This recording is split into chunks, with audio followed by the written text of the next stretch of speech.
Our story begins on a dark and rainy night. Feng stood triumphant atop a mountain of corpses. Despite being afflicted by a brutal curse that rapidly accelerated his aging by 100-fold, he had still managed to clear the ancient god's ruins. A woman, dagger in hand, looked at him with admiration and declared him impressive before snatching the divine artifact, the Eye of Judgment, claiming it for herself. Gravely injured and on the brink of death, Feng turned to Zhao, asking why she had betrayed him. Coldly, Zhao delivered the truth. He was merely an adopted child, taken in by her parents. She had never truly considered him her brother, as they shared no blood.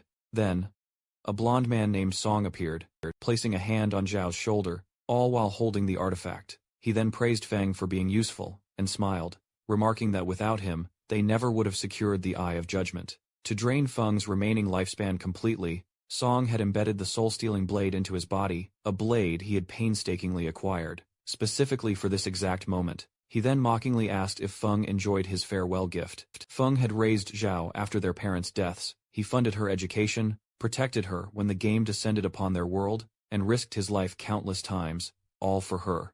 But now, witnessing her betrayal, he finally realized how blind he had been. Zhao spoke again, her voice laced with disdain. After their parents' deaths, Feng had controlled her life, giving her orders, watching her every move. He had been useful, back then, when she and Song needed his protection, but now that they held the divine artifact, he was completely worthless. Song then stepped forward to deliver the final blow, promising he would take good care of Zhao. Feng, consumed by pure rage, vowed to never forgive them, but before he could finish speaking, Song ended his life, right there in 2025. Then, the god-forsaken game descended upon the world. Lifespan became the sole currency. Dying cost you years. Killing monsters, however, granted you more. Players could trade their very lifespan to unleash their in-game abilities into the real world. The strong could shatter tanks with their bare hands, slice through airplanes with a single blade, and endure nuclear blasts with nothing but their own bodies. The world plunged into chaos. Feng fought alongside Zhao through countless battles, enduring every hardship as one. They steadily climbed the global rankings, eventually breaking into the top 100 powerhouses. After years of bloodshed and close calls, Feng finally conquered the ruins of an ancient god, and earned the divine artifact, the Eye of Judgment. At last, he had the qualifications to stand at the very top, but the price of his success was betrayal. By the only family he had left, everything he had fought for became fuel for someone else's rise. All his struggles meant nothing. If he had a second chance, he swore to fight only for himself. And then, it happened. Feng opened his eyes and found himself in his old room. He sat up quickly. This was the real world. He remembered dying, so why was he here? He grabbed his phone. The date read 2025. Looking out the window, he saw the city skyline. It was beautiful and untouched. It was the same day the game had first descended. Somehow, he had returned to the past, reborn 9 years earlier. The next morning, Xiao kicked open his door. Seeing Feng calmly drinking coffee, she exploded with anger, asking why he hadn't answered her calls. She kicked over the trash can and began yelling. Feng remembered this day clearly, the day they fought over Song.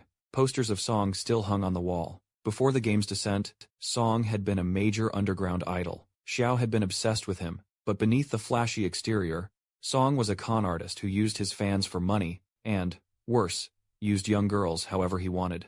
Feng had always tried to protect Xiao from that scumbag, and for that, he was accused of trying to control her life. Pointing at him, Xiao screamed that it was his fault. Song had lost his top spot that month. She then demanded money to help Song reclaim his rank, threatening to unleash her full fury if he didn't comply. Feng's response was swift and absolute. His expression chillingly cold, he delivered a sharp, stinging slap across her face. She crumpled to the floor, blood trickling from her nose, her eyes widened in utter shock. For the first time, he had actually struck her. His gaze unyielding, he stared her down. Feng warned her fiercely, "Don't test my patience." If she kept running her mouth, he'd break her jaw. He flung a credit card past her head, explaining it was the money their parents had entrusted to them. For all these years, no matter how dire their circumstances, he had never spent a single cent of it, out of profound respect for their memory. He then made one thing unequivocally clear. From this day forward, he declared, "I have no sister." Xiao erupted in tears as Feng spun away, seething with rage. He recalled his past life. He had forfeited too many chances, all to protect her. Precious dungeon items, coveted secret class opportunities. He had foolishly passed them all up. No more. He reached for some sleeping pills, swallowing them with a quick gulp of water, and then lay down on the bed. Now free from that burden dragging him down, this time, he would ascend. He would harness his knowledge of the future, and climb to the very top. Xiao could fend for herself. As for Song, Feng would personally claim his head. Feng slowly drifted into sleep, only to find himself once more within the Hall of Choices. The familiar sight stirred a strange nostalgia within him. He remembered the first time he'd stood here. He'd been paralyzed by overwhelming nerves, agonizing for hours to make his decision before finally stepping out. But now, things were entirely different. Time mattered, and hesitation was no longer an option. In his past life, he'd chosen the warrior class, strong, durable, and ideal for someone who had to protect another. But that reason, he realized, no longer existed. With no sister to protect, he needed agility, precision, and speed. So without a second thought, he immediately selected the assassin class. Suddenly, an unexpected system message materialized. Divine artifact. I have judgment. Successfully bound. A sudden shock coursed through him. The artifact had activated all on its own, and with it, a powerful passive ability emerged. Upon entering this forsaken game world, he would automatically be granted the highest-ranked profession and talent aligning with his chosen path. Feng was utterly stunned, finally realizing how the artifact truly worked. As long as it acknowledged a master, it couldn't be used by another, even if stolen. Perhaps, this was the reason behind his rebirth. Suddenly, darkness began pouring into him, transforming his very body. His hair turned a ghostly white, and his figure dissolved into shadow. He wasn't just an assassin, he had unlocked Shadow, a rare, high-tier hidden class, a complete departure from his past life's warrior role. The sheer power flooding him was overwhelming. He recalled how rare it was to awaken, a hidden version of a class, yet the Eye of Judgment's authority had made it an absolute certainty. Another system message confirmed it. The authority of judgment was a primordial force, older than laws and beyond divine rule. While he couldn't actively use this authority, without first acquiring divinity, its passive effect was already active. This revelation left him speechless.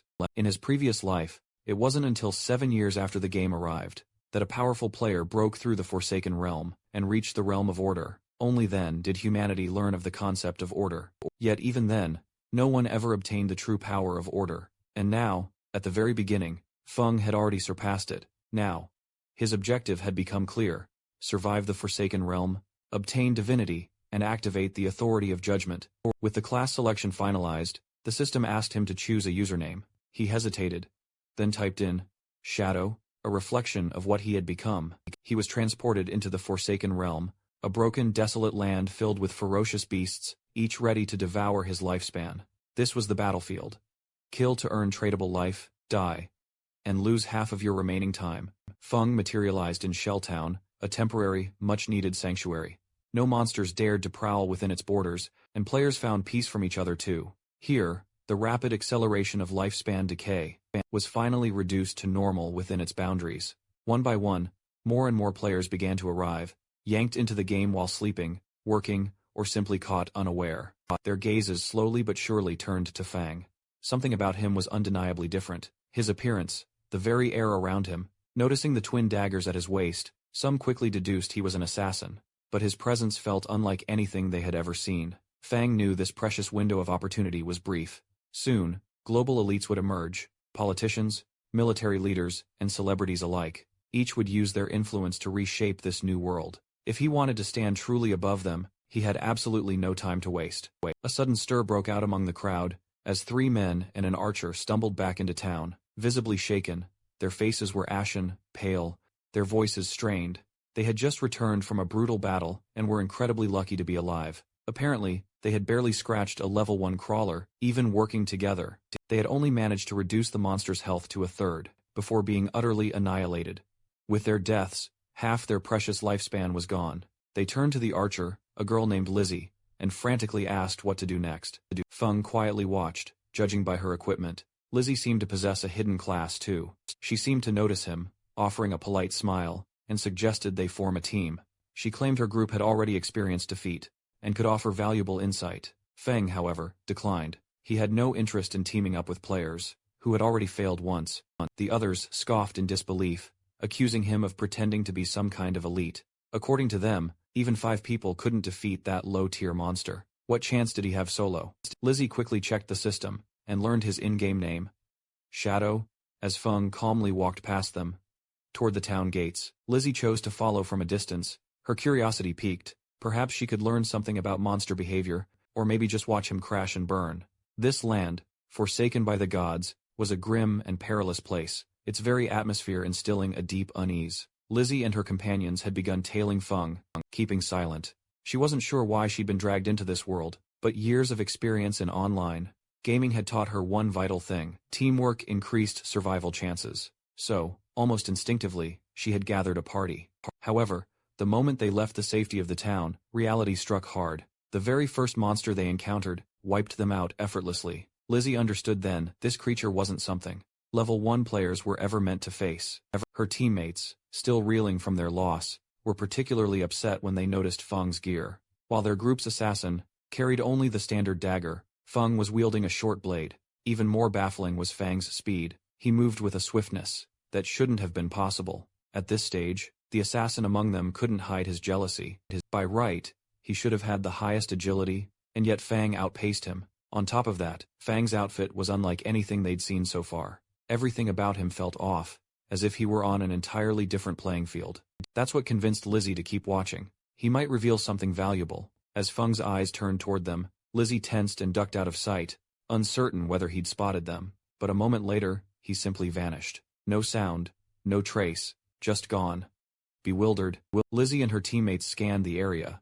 The group's assassin recognized it first. Fang had used a stealth skill, likely a basic ability, that rendered him invisible for a short time. It confirmed something for them. Feng had vanished into the shadows, and wasn't showing any signs of returning soon. Given how everything was unfolding, Lizzie decided retreating was their best option. Venturing out again so soon would be reckless, especially after they'd just suffered such a crushing loss. Their very lifespans had been cut in half. Back in Shelltown, they hoped to find a way to recover, perhaps uncovering NPCs with hidden quests, or stashes of treasure that could give them an edge. Meanwhile, Feng navigated the world, shrouded by his shadow. Sneak skill. Unique to his class, this ability granted him temporary invisibility, breaking only if he launched an attack. The first strike, after emerging from stealth, dealt significantly increased damage.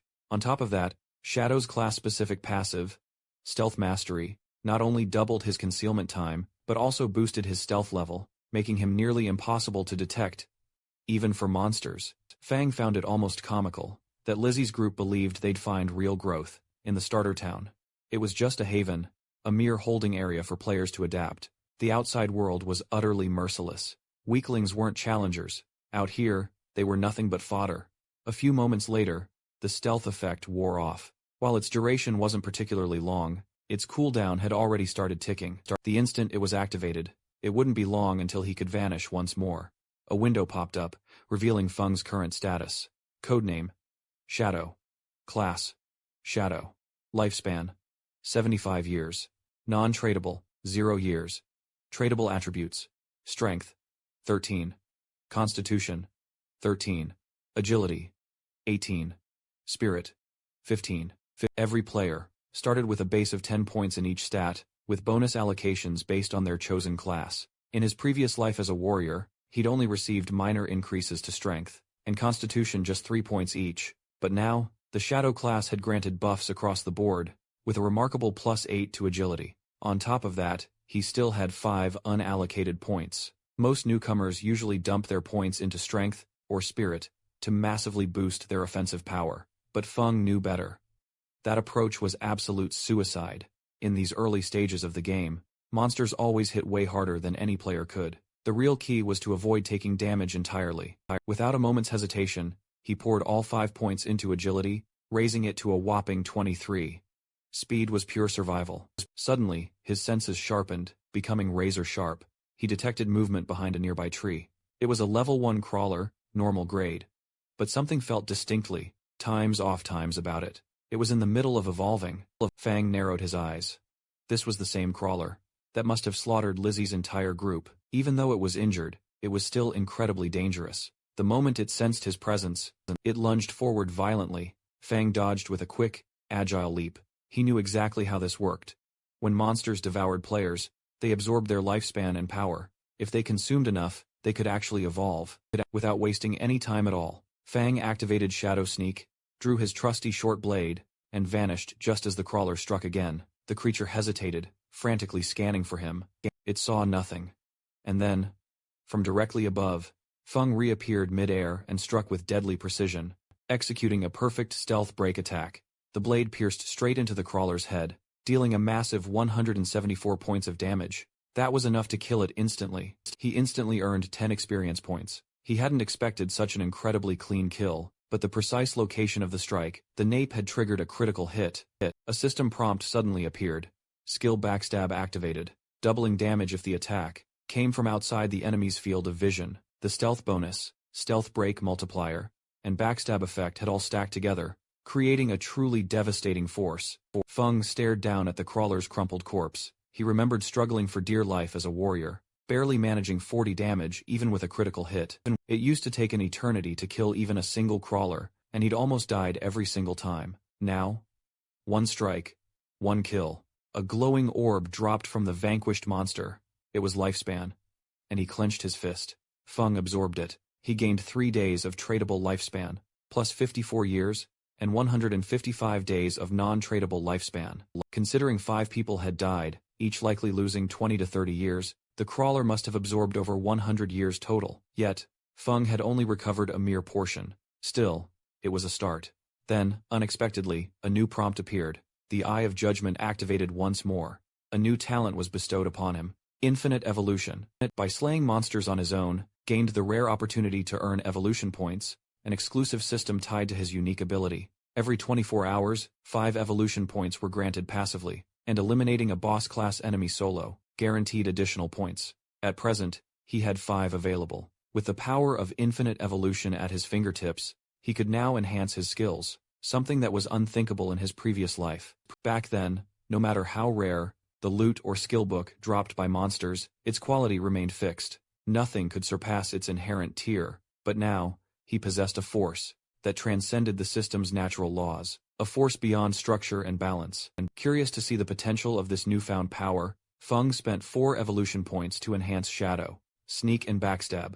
The results were immediate. Shadow Sneak advanced from normal to bronze quality, increasing its duration from 12 to 16 seconds. The bonus damage from breaking, Stealth went up from 60% to a whopping 90%, and its cooldown dropped by 2 seconds. Backstab rose from inferior to normal grade, boosting its damage by 5%. With these enhancements and stealth mastery, Shadow Sneak now lasted an astonishing 32 seconds. That meant he could practically maintain invisibility indefinitely, simply waiting for the cooldown between activations. If he'd had these upgrades earlier, he might have eliminated that crawler. Even at full health, a single blow could finish him.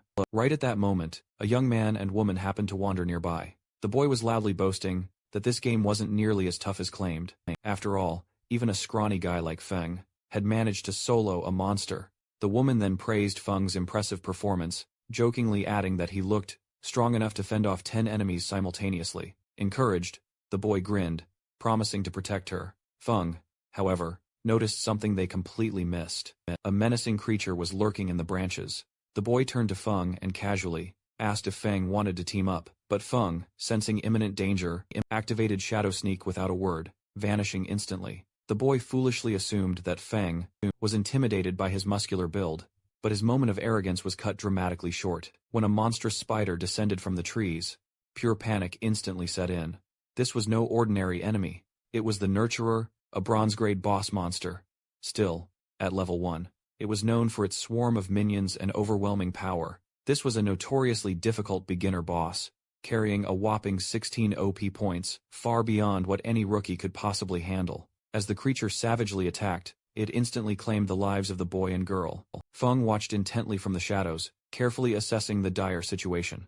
With the Nurturer distracted and feeding, he struck, unleashing a powerful stealth break strike. Feng drove his short blade deep into the spider's eye. The creature retaliated furiously, but Feng's swift reflexes and incredible agility allowed him to narrowly evade the counterattack. Though he still took 9 damage in the process, his assault had inflicted a staggering 338 damage, far more than he expected. He knew a direct hit from the boss would have killed him on the spot. Impressed by the sheer potency of his new abilities, Feng noted the ensuing chaos unfolding. The enraged Nurturer was now smashing trees, striking wildly to flush out its hidden attacker. Even its tiny spiderlings were now on high alert, which made a direct approach far too risky.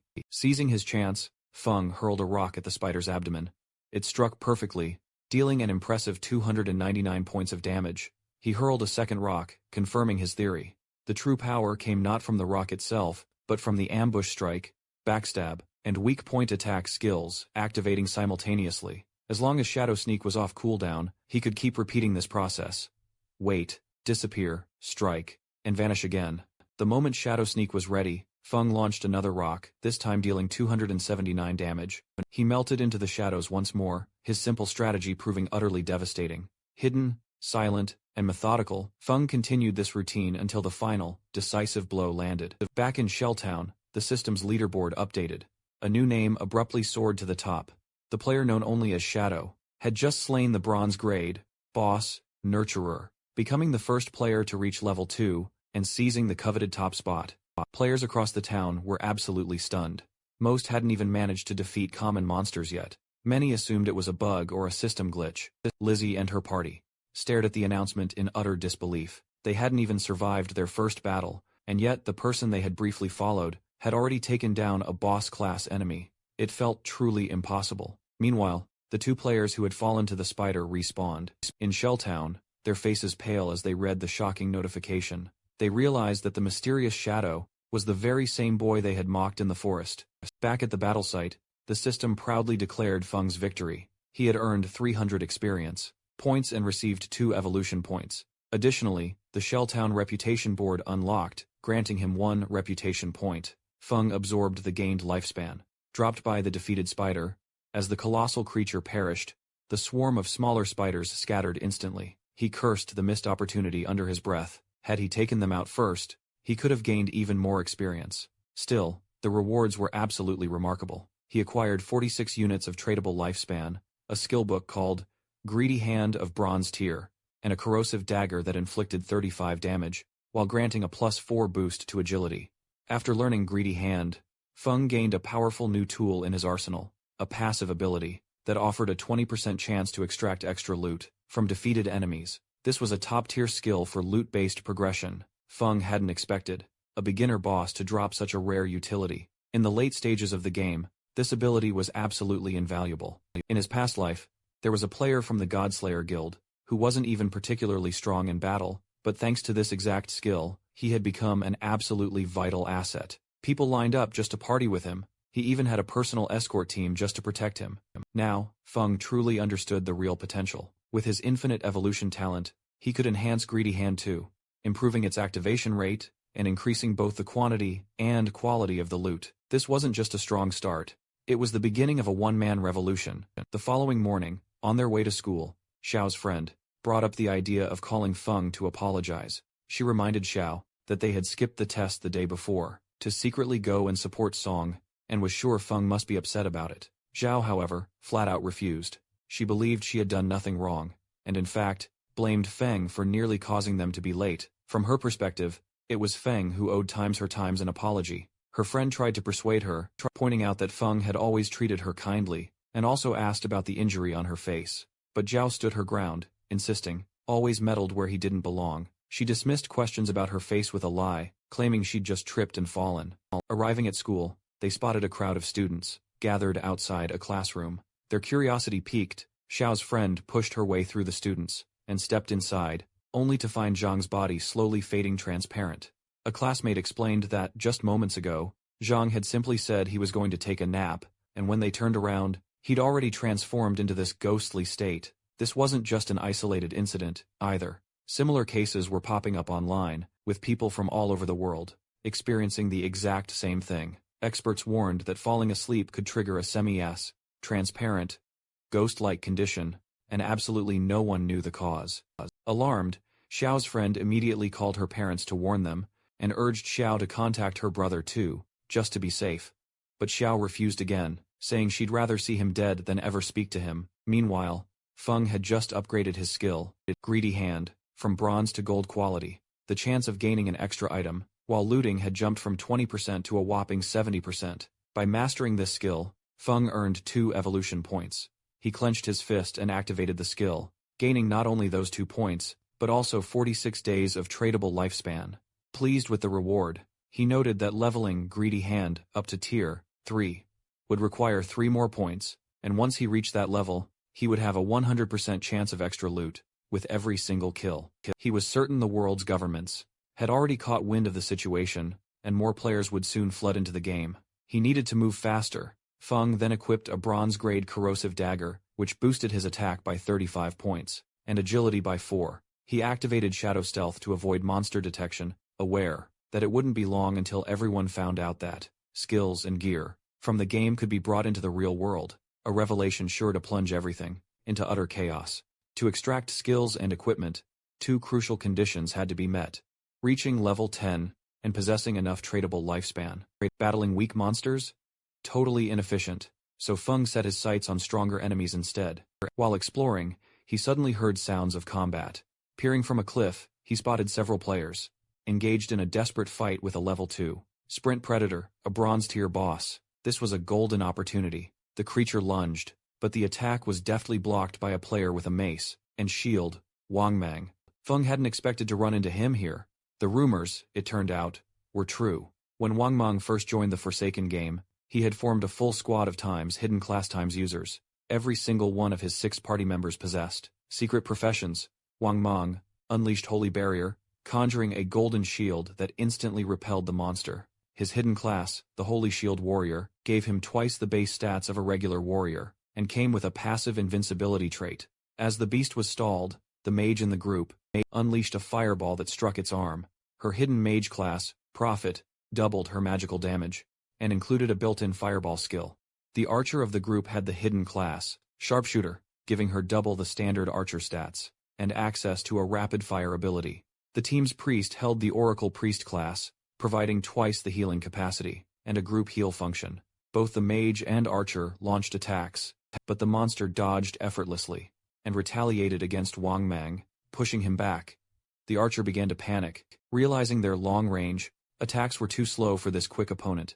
As the priest healed Wang Mang, he decided their best strategy was to steadily chip away at the monster's HP, while relying on the healer's support. Fang thought Wang Mang was being far too hopeful. He knew they were overlooking one critical fact: they were in the wild, and drawn-out battles would attract other monsters. Right on cue, 2 more creatures emerged from behind Wang Mang. Fang immediately recognized the newcomers. They were Corruptors, standard level 2 monsters, their bodies coated in thick, dark brown sludge. These creatures specialized in long-range attacks. One of the team's swordsmen rushed in to engage them. He had a hidden class that Feng hadn't encountered before. His strike landed, inflicting 33 points of damage, but he quickly realized the creatures had unusually high defense. In retaliation, one of the Corruptors spewed a glob of mud at him. The skill, Ground Bind, significantly reduced his movement speed. Meanwhile, the second Corruptor turned its attention to the mage, who had no choice but to flee, tears streaming down her face in panic. But before the monster could close the distance, Feng burst in, appearing seemingly out of nowhere, and in a flash, decapitated the beast, dealing 441 points of damage. The sudden brutal blow left everyone speechless. The mage froze, confused about who had come to her rescue, and unsure whether they had unexpected backup. The swordsman struggled back to his feet, using his blade for support, stunned, to witness someone take down a level 2 Corruptor in one hit, especially considering how it took their entire team 10 seconds to take down a single level 1 enemy. The remaining Corruptor prepared another attack, but once again, Feng struck like lightning, cleanly severing its head. Terrified, the swordsman asked Li if she'd seen who did it. She was visibly rattled, and admitted she hadn't caught a glimpse. Wang Mang urged them to stay focused. Deep down he was hoping Feng was on their side. Only the sprint predator remained. From a tree branch above, Feng watched silently. For eliminating the 2 Corruptors, he received 40 experience points, 1 evolution point, a common grade skill book, Venom Dart, and 8 days of tradable lifespan without delay. Feng immediately upgraded Venom Dart, a perfect, poison-based, mid-range attack. Upon evolving, the skill rose to level 2, and its quality upgraded from common to silver. It now allowed him to launch a poisoned dart, with a maximum range of 14 meters, dealing a hefty 120 points of attack damage. On impact, it applied the Venom status effect, which dealt 50% of the original damage per second, over 5 seconds. The effect couldn't stack, and had a cooldown of just 5 seconds. The monster lunged again. Wang Mang managed to block the brutal strike with his shield, but the creature drove a sharp limb deep into his abdomen. His shield and mace clattered to the ground, and the monster seized the opportunity to stab him again, causing him excruciating pain. The archer began trembling, and the priest completely panicked, knowing his healing abilities couldn't possibly keep up with the damage being dealt. Realizing the dire severity of the situation, Wang Meng yelled to the others to retreat. Just then, Feng fired a dart straight into the predator's skull. The attack dealt a massive 845 points of damage, slicing the boss's HP in half. The mage and archer stood frozen, utterly astonished. The boss staggered, and venom oozed from its grievous wounds. Eventually, it collapsed, suffering an additional 324 points of damage from the persistent poison effect, which triggered repeatedly. Since Feng had dealt over 90% of the total damage, all the loot was his. For defeating the sprint predator, Feng earned a whopping 600 experience points, reaching level 3. He also received 2 evolution points and 55 days of tradable lifespan. He hadn't anticipated that the poison's damage over time would activate his class's passive ability. Thanks to stealth, he could now remain completely hidden while hurling darts endlessly. At this point, nothing in the early, even mid-game, that could truly threaten him. Soon, mountains of loot materialized beside the fallen boss. Wang Meng was completely floored by the sheer damage output. The intensity he'd just witnessed was truly mind-boggling. Just seconds later, the precious loot vanished from sight. He quickly got up, sincerely thanking Feng for stepping in and saving them. But Feng, ever cold and direct, instantly warned them not to trust anyone so easily in the treacherous wildlands, leaving the entire team visibly shaken by his words. Wang Meng nodded solemnly, grateful for both Feng's help and his stark warning. He then told the others not to disturb Feng, as he quietly collected his well-deserved spoils. He also added that if Feng ever needed assistance in the future, he was more than welcome to come find him. As he looted, Feng mentally made a note. Wang Meng seemed like someone genuinely reliable, and even more importantly, he had powerful backing from Daxia's government, an organization with truly substantial resources. Feng began to consider finding a steady, reliable outlet to sell his unused loot. Using his greedy hand skill, he snagged 3 more evolution points, and an impressive 55 additional days of tradable lifespan. Among the bountiful loot he acquired was a rare pair of sprint predator leather greaves of bronze quality. Equipping them immediately boosted his physical defense by a solid 9 points, all element resistance by 5, and significantly reduced his cooldowns by 15%. It had been an absolutely incredible haul. He still had plenty of class-specific gear and valuable skill books. Once his inventory was completely full, he made his way swiftly back to town, to trade it all in for precious lifespan. His eyes sparkled with fierce determination. This time, his growth rate was a staggering 100-fold, faster than in his previous life. Not too far from where Feng had just been fighting, another desperate group of players was struggling against a relentless onslaught of fearsome monsters. As even more enemies poured in, they quickly realized they were hopelessly outmatched, and desperately attempted to retreat. But before they could truly escape, a much larger, monstrous beast suddenly emerged. In an instant, it lashed out with razor-sharp vines, mercilessly cutting down the entire team. The players respawned back in town, visibly frustrated and defeated. Monsters always appeared in overwhelming swarms, and when injured, they'd always vanish before anyone could land the finishing blow. Rumor had it that only by reaching level 3 could players finally log out. But that goal felt more unattainable with each passing moment. Some players proposed increasing their party sizes, arguing that a trio just wasn't cutting it. Perhaps groups of 6 or even 10 might actually stand a better chance. But others vehemently disagreed. One player recounted witnessing a party of 10 get utterly annihilated. They warned that larger gatherings only risked triggering deadly boss spawns. Just recently, a massive party of 40 had stumbled upon a curse master. Over 30 of them were instantly obliterated by a single devastating attack. Elsewhere, Lizzie and her team had also limped back to town, after yet another crushing failure. The situation was dire. Without reaching level 3, there was absolutely no escape. Everyone had wound up trapped inside the game. After merely falling asleep, only their consciousness was here. If they couldn't log out, their physical bodies would eventually starve to death.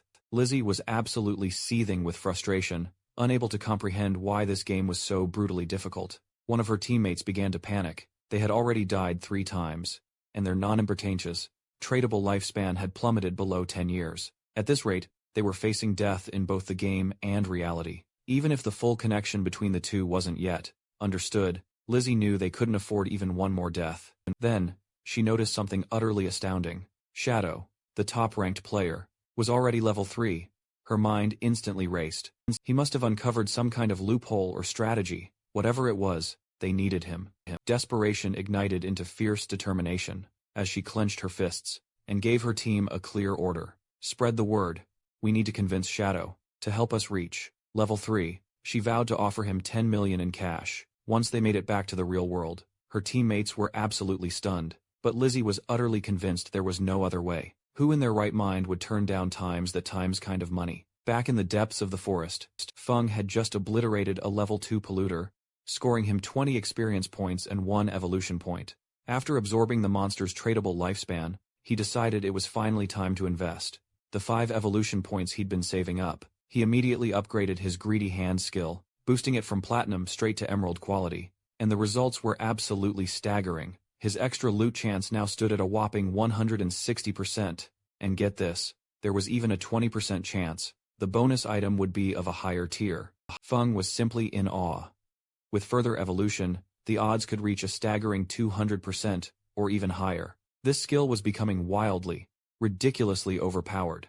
As rain poured down, something unusual suddenly caught his eye. It was none other than the dreaded Curse Master, the very same boss that had obliterated an entire team of 40. The bronze tier boss was just casually roaming through the forest, absorbing life force as it pleased. As it prepared to evolve into silver tier, Feng wasn't surprised in the slightest. Its immense power perfectly explained the brutal massacre. However, his inventory was already completely full. Killing this boss now would be utterly pointless, since he wouldn't be able to claim any of the loot. So, he simply marked the boss's location on his map, planning to return once he'd cleared out some space.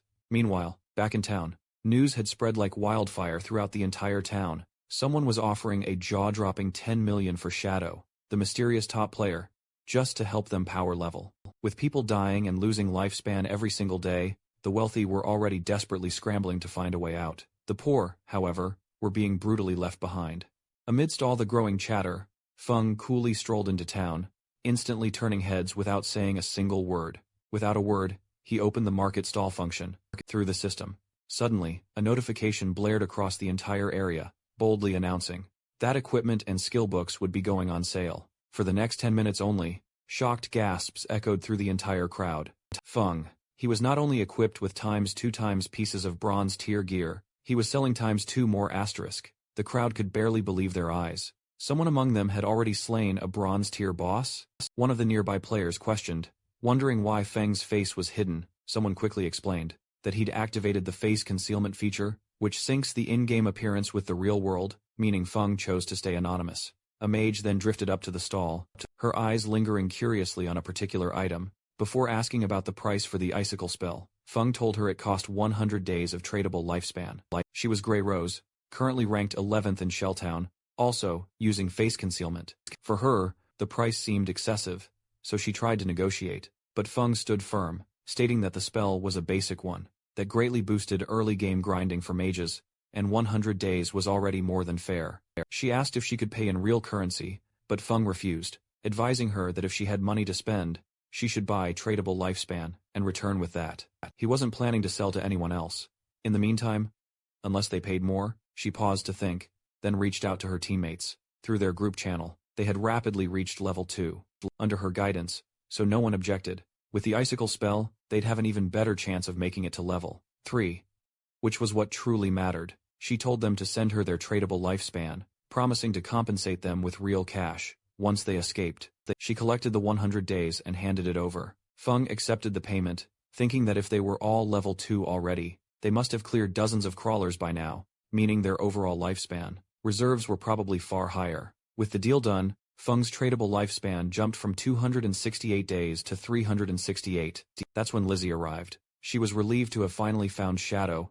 Smiling confidently, she made him a proposal. If he helped her get to level 3, she'd give him 10 million in cash. Once they were back in the real world, the nearby players were stunned.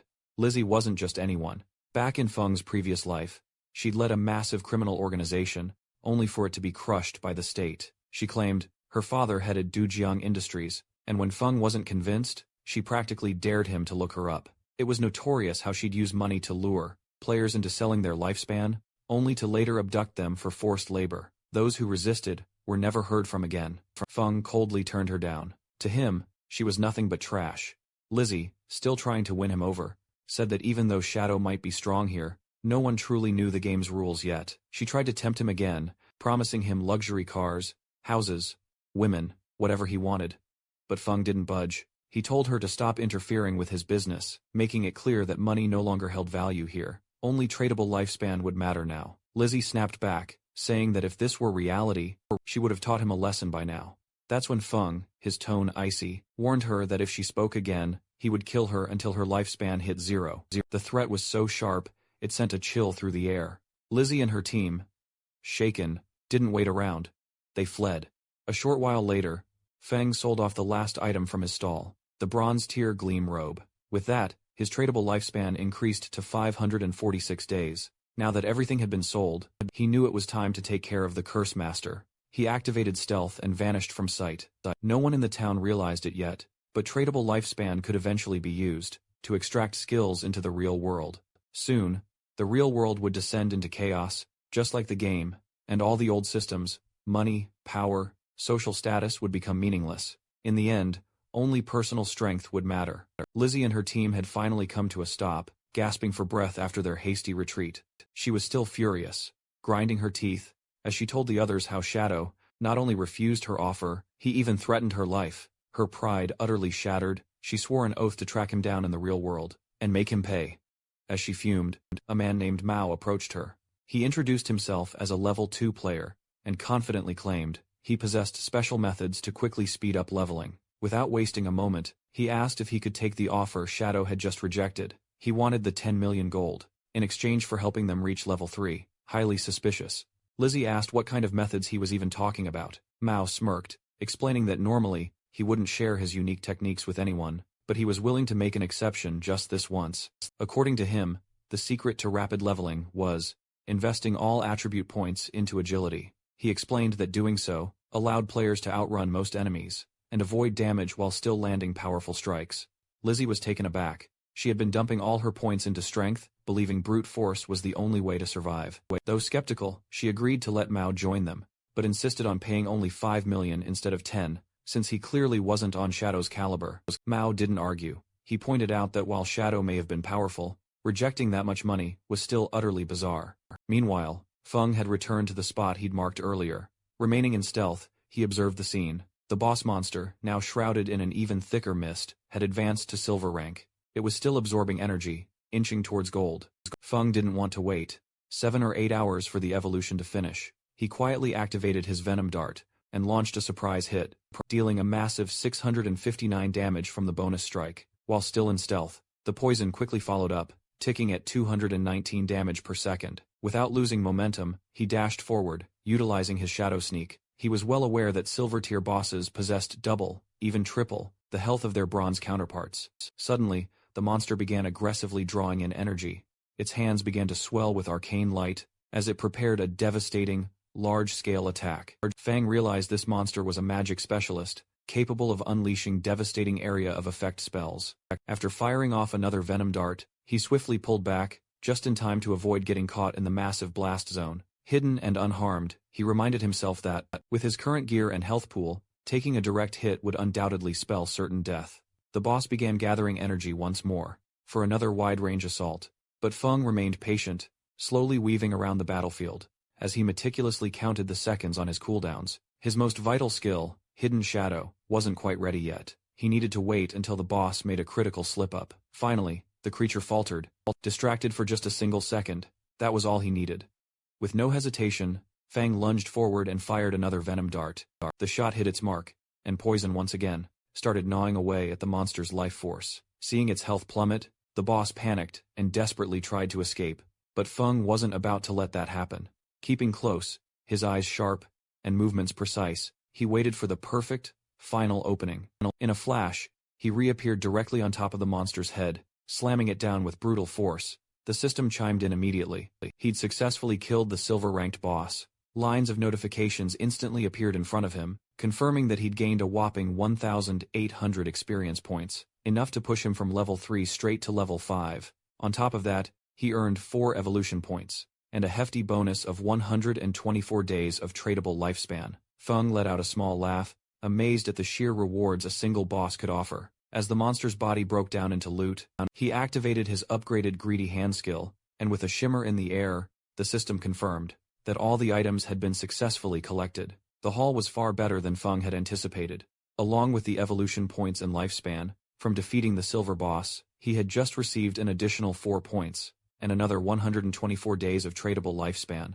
It was essentially double the reward, and this unexpected windfall brought a huge grin to his face. 2 major bonuses from a single kill. He certainly couldn't complain about that. Doing the math, that single battle alone had granted him a total of 12 evolution points and a staggering 372 days of lifespan. Lifespan he could readily trade. While he was still processing this incredibly generous outcome, another notification suddenly popped up. Apparently, Greedy Hand's secondary effect had activated, upgrading one of his looted items from silver to gold. Feng raised an eyebrow, genuinely impressed. So that's times why Greedy Hand was rated a Jade tier ability. It wasn't just about getting extra loot, but about enhancing its quality as well. His attention then returned to the battlefield. Scattered across the forest floor were 7 or 8 equipment drops, each glowing with their respective rarities. But then, a new problem emerged. His inventory only had space for 10 more items. If he had to run back to town, every time he downed a boss, it would be a huge waste of time. A spatial ring, or any portable storage solution, would have solved this instantly. He made a mental note to prioritize that acquisition next. Just as he moved to inspect a particularly shiny piece of gear, the scene cut away. Back in Shelltown, a flicker of light announced the arrival of the mage. From Wang Mang's squad, relief was clear on her face. She'd made it back, all thanks to Wang Mang's incredible leadership. One by one, the rest of the team appeared beside her.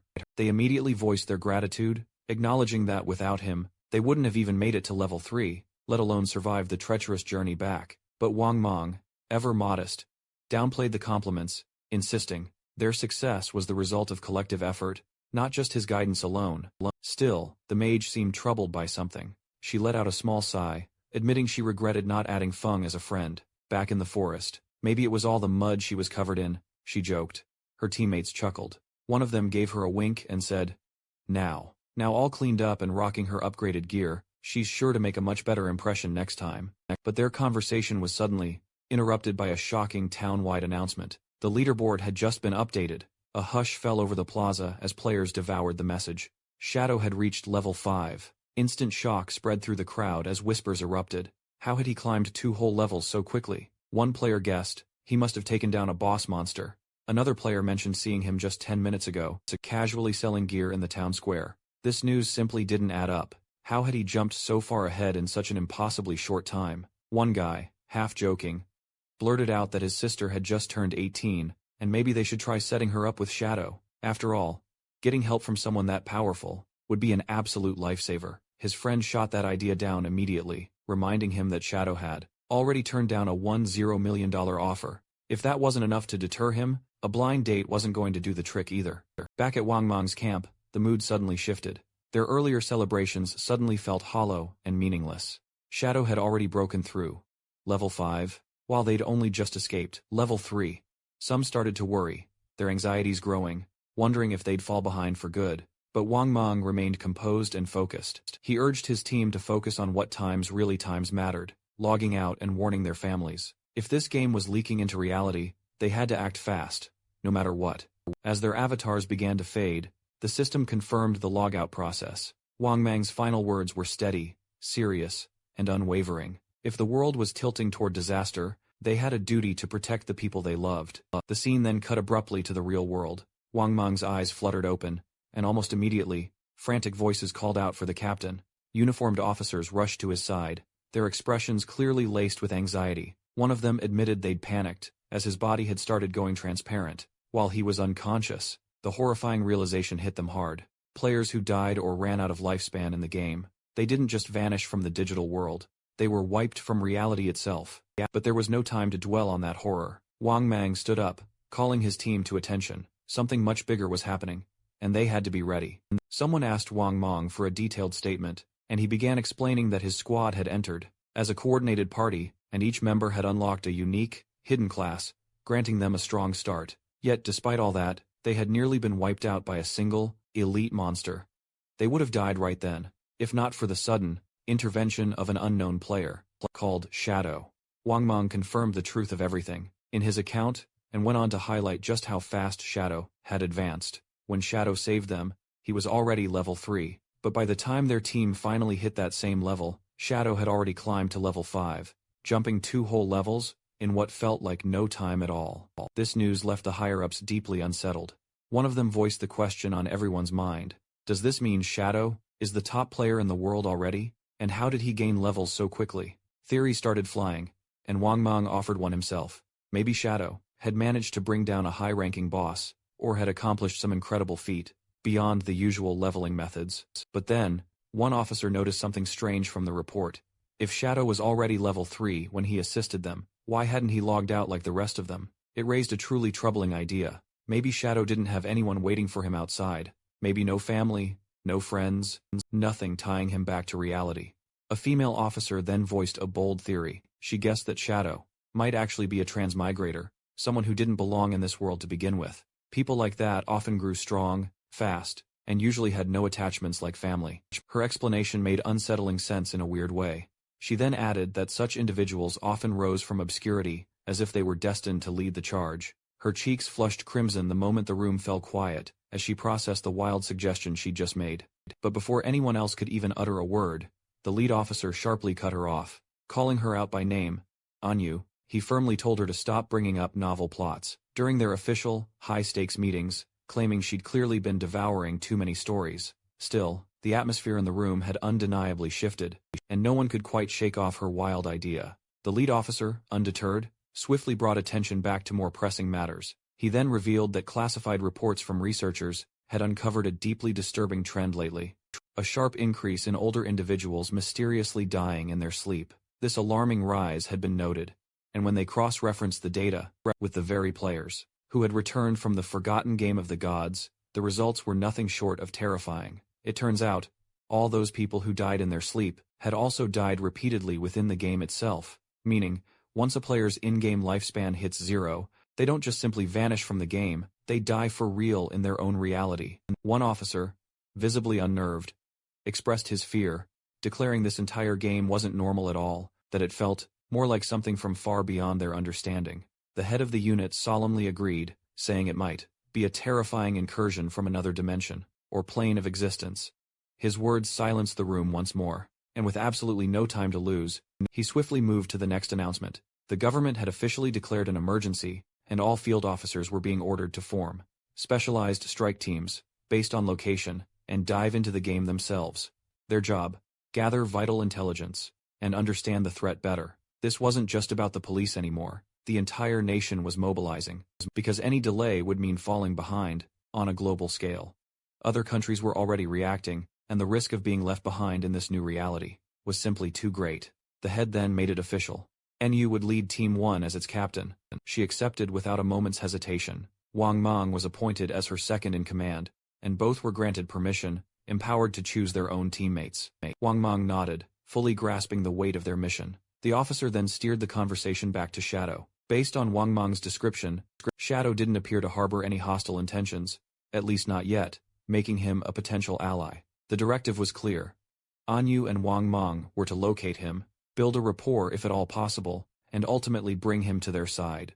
The officer elaborated, explaining that the reason Anyu had been entrusted with leadership was her profound grasp of game theory and complex narrative tropes, making her uniquely suited to deciphering someone like Shadow, a person whose rapid progress and skills seemed more like fiction than reality. If they succeeded, they'd gain an invaluable asset, someone who could potentially act as their representative from within the game itself. The other officers were tasked with maintaining civil order in the real world and preventing any widespread panic.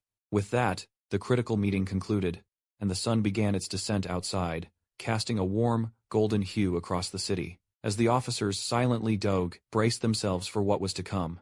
The very next morning, the scene shifted to a bustling high school classroom. There, the protagonist's younger sister sat quietly at her desk, enveloped by the usual chatter of her classmates. A group nearby was excitedly discussing some truly surprising news. Apparently, Zhang, the student whose body had started fainting, had managed to reach level 3 and safely log out. He had also shared a fascinating discovery. If multiple people from the same area went to sleep at the exact same time, they would wake up in the same starting village. Within the game, the idea instantly filled the room with a mix of excitement and genuine concern. One girl, visibly anxious, declared she couldn't leave her parents out of it. She wanted to bring them into the fold, but feared they'd only get hurt, given their lack of gaming experience. Another student sharply disagreed, arguing. They shouldn't rush to involve their families. They needed to grow stronger first, then protect others only when truly ready. Meanwhile, the protagonist's sister stared at her phone, her heart heavy with frustration. Her brother still hadn't messaged her, not a single word. Not even an apology for hitting her. The silence was absolutely unbearable. This wasn't like him at all before. Whenever they fought, or even when she messed up, he'd always find a way to patch things up. But now? Nothing. No text, no call, not even a hint of regret. Their parents had never hit her, not even once. Yet her brother had raised his hand, and now he was acting as if nothing happened. She tried to justify her actions all over again. All she had done was skip class, to attend Song's concert. Was that really such a huge deal? She pouted stubbornly and firmly made up her mind. Unless he called and apologized 1,000 times, she would never, ever forgive him. Her bitterness slowly faded into something softer, as her thoughts drifted to Song. The concert last night had been absolutely amazing, and now, she was so glad she'd gone. With everything happening, she might not get another chance to see him perform, live again, once the forgotten game of the gods took over the world. Her cheeks turned a delicate pink, as she remembered how incredibly close she'd been to the stage. The dazzling lights, the captivating music, the way he smiled, it was all still fresh in her mind, and it made her heart race. Then, a sudden realization hit her. If everyone enters the game world while asleep, then Song must be entering it too. Her cheeks flushed even more, at the thought of encountering him inside the game. Could this be her ultimate opportunity? Is destiny finally giving her a nudge in his direction? Her pulse quickened with wild anticipation.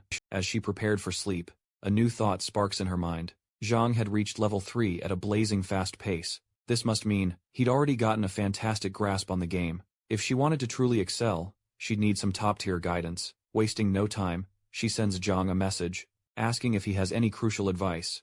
Before she even logs in, Zhang, sitting with a group of classmates, checks his phone and sees her message. A smirk plays on his lips. The school beauty. Asking times for help? It's totally unexpected, and far too good to pass up. He knows this is a golden chance to forge a connection, whatever form it might take. He replies quickly, assuring her she's come to times the right person. His main tip when she starts the game, she should allocate all her initial attribute points to agility. Without that, she won't be able to outrun the early game monsters and will keep getting killed. She's surprised. Wouldn't that be a problem if she chooses a mage class? Zhang confidently reassures her. Agility isn't just for physical fighters. Mages benefit from it too, especially since it increases casting speed, which makes a huge times difference early on. Still doubtful? She asks what she should do if even that doesn't help. Zhang replies confidently, she doesn't need to worry. Once someone in their starting village reaches level 5, the teleportation portal will unlock, linking all beginner villages. After that, she can team up with stronger players to level up faster. He also promises to come find her. Once the teleport system is live, hearing that, her worries fade away. Lying in bed, she smiles. People like Zhang are incredibly convenient. It looks like she has a reliable support system already. But just before she falls asleep, another plan begins to take shape. This is perfect. She'll enter the game before her brother does, level up faster and get stronger. And once he finally joins, she won't lift a single finger to help. No guidance, and definitely, no handouts. He'll be forced to survive entirely on his own. Utterly satisfied with that thought, she drifts off, her heart absolutely brimming with excitement for the incredible game world that awaits her. Meanwhile, the story shifts back to our protagonist, who stands triumphantly over the corpse of a defeated boss monster. Among the scattered loot, a glowing ring catches his eye. As he picks it up, a system message informs him that he has acquired the Cursed Ring, a rare gold-tier item. It's a universal accessory that increases all primary stats: strength, agility, intelligence, and endurance by 8 points each. In total, that's a whopping 32 extra stat points. It also raises dark element resistance by 26, and boosts weak point damage by a massive 50%. The only requirement? That the wearer must be level 4 or above. He scans the item carefully. The stat bonus alone is worth nearly 3 full levels. With the added elemental defense and increased precision damage, this ring is clearly a powerful asset. Without hesitation, he puts it on and prepares to move forward. Another system alert soon appears. He has unlocked a new skill, Instant Shadow Slash, a silver-grade ability meant for assassin builds. The skill unleashes a rapid series of slashes, in a straight line, covering up to 15 meters. Enemies caught within its 2.1-meter-wide arc are struck 3 times, each hit doing 100 base damage and counting as a backstab. The skill also grants 5 seconds of brief invisibility, Its only downside, it can't target weak points, and it has a 12-second cooldown. It's a skill packed with potential. Solid damage, area control, and a brief window of safety. He learns it immediately. Still holding a few evolution points, he decides to enhance one of his favorite abilities, Greedy Hand. Spending 8 evolution points, he evolves it from Jade rank to Diamond. The results are significant. The chance of getting bonus drops from enemies. The drop rate skyrockets from 160% to 220%. Plus, the chances of that loot being higher tier leap from 20% all the way to 40%. In short, nearly every enemy he defeats will now drop 2 pieces of valuable loot, and there's a great chance that at least one will be top-tier quality. Satisfied, but far from finished, he invests 3 more evolution points to level up. Instant Shadow Slash. The skill's range expands from a mere 15 meters to 21, and its devastating slash path widens to 3.1 meters. Damage per hit now doubles, soaring from 100 to 200, and instead of just 3 strikes, enemies now endure 5 brutal hits. The cooldown time plummets to just over 10 seconds, and the invisibility duration itself stretches impressively to 7 seconds. Every single hit still triggers backstab effects, even if they don't land on weak points. Scanning the rest of the dropped items, he mostly finds junk, but one item truly stands out. A silver-grade warrior skill book, Battle Roar. He can't use it himself, unfortunately, but he knows it'll fetch an excellent price when traded for valuable lifespan. Just as he finishes meticulously sorting through the loot, something suddenly seizes his attention. Far in the distance, 3 towering, grotesque creatures move directly toward him. He recognizes them instantly. Limb crawlers, dangerous level 4 beasts, known for their truly grotesque appearance and utterly unpredictable attacks. But instead of fleeing, he sees this as the perfect chance to test his newfound strength. He activates Instant Shadow Slash and vanishes in a lightning-fast blur of motion. A rapid chain of devastating slashes carves through all 3 monstrous creatures before they can even properly react.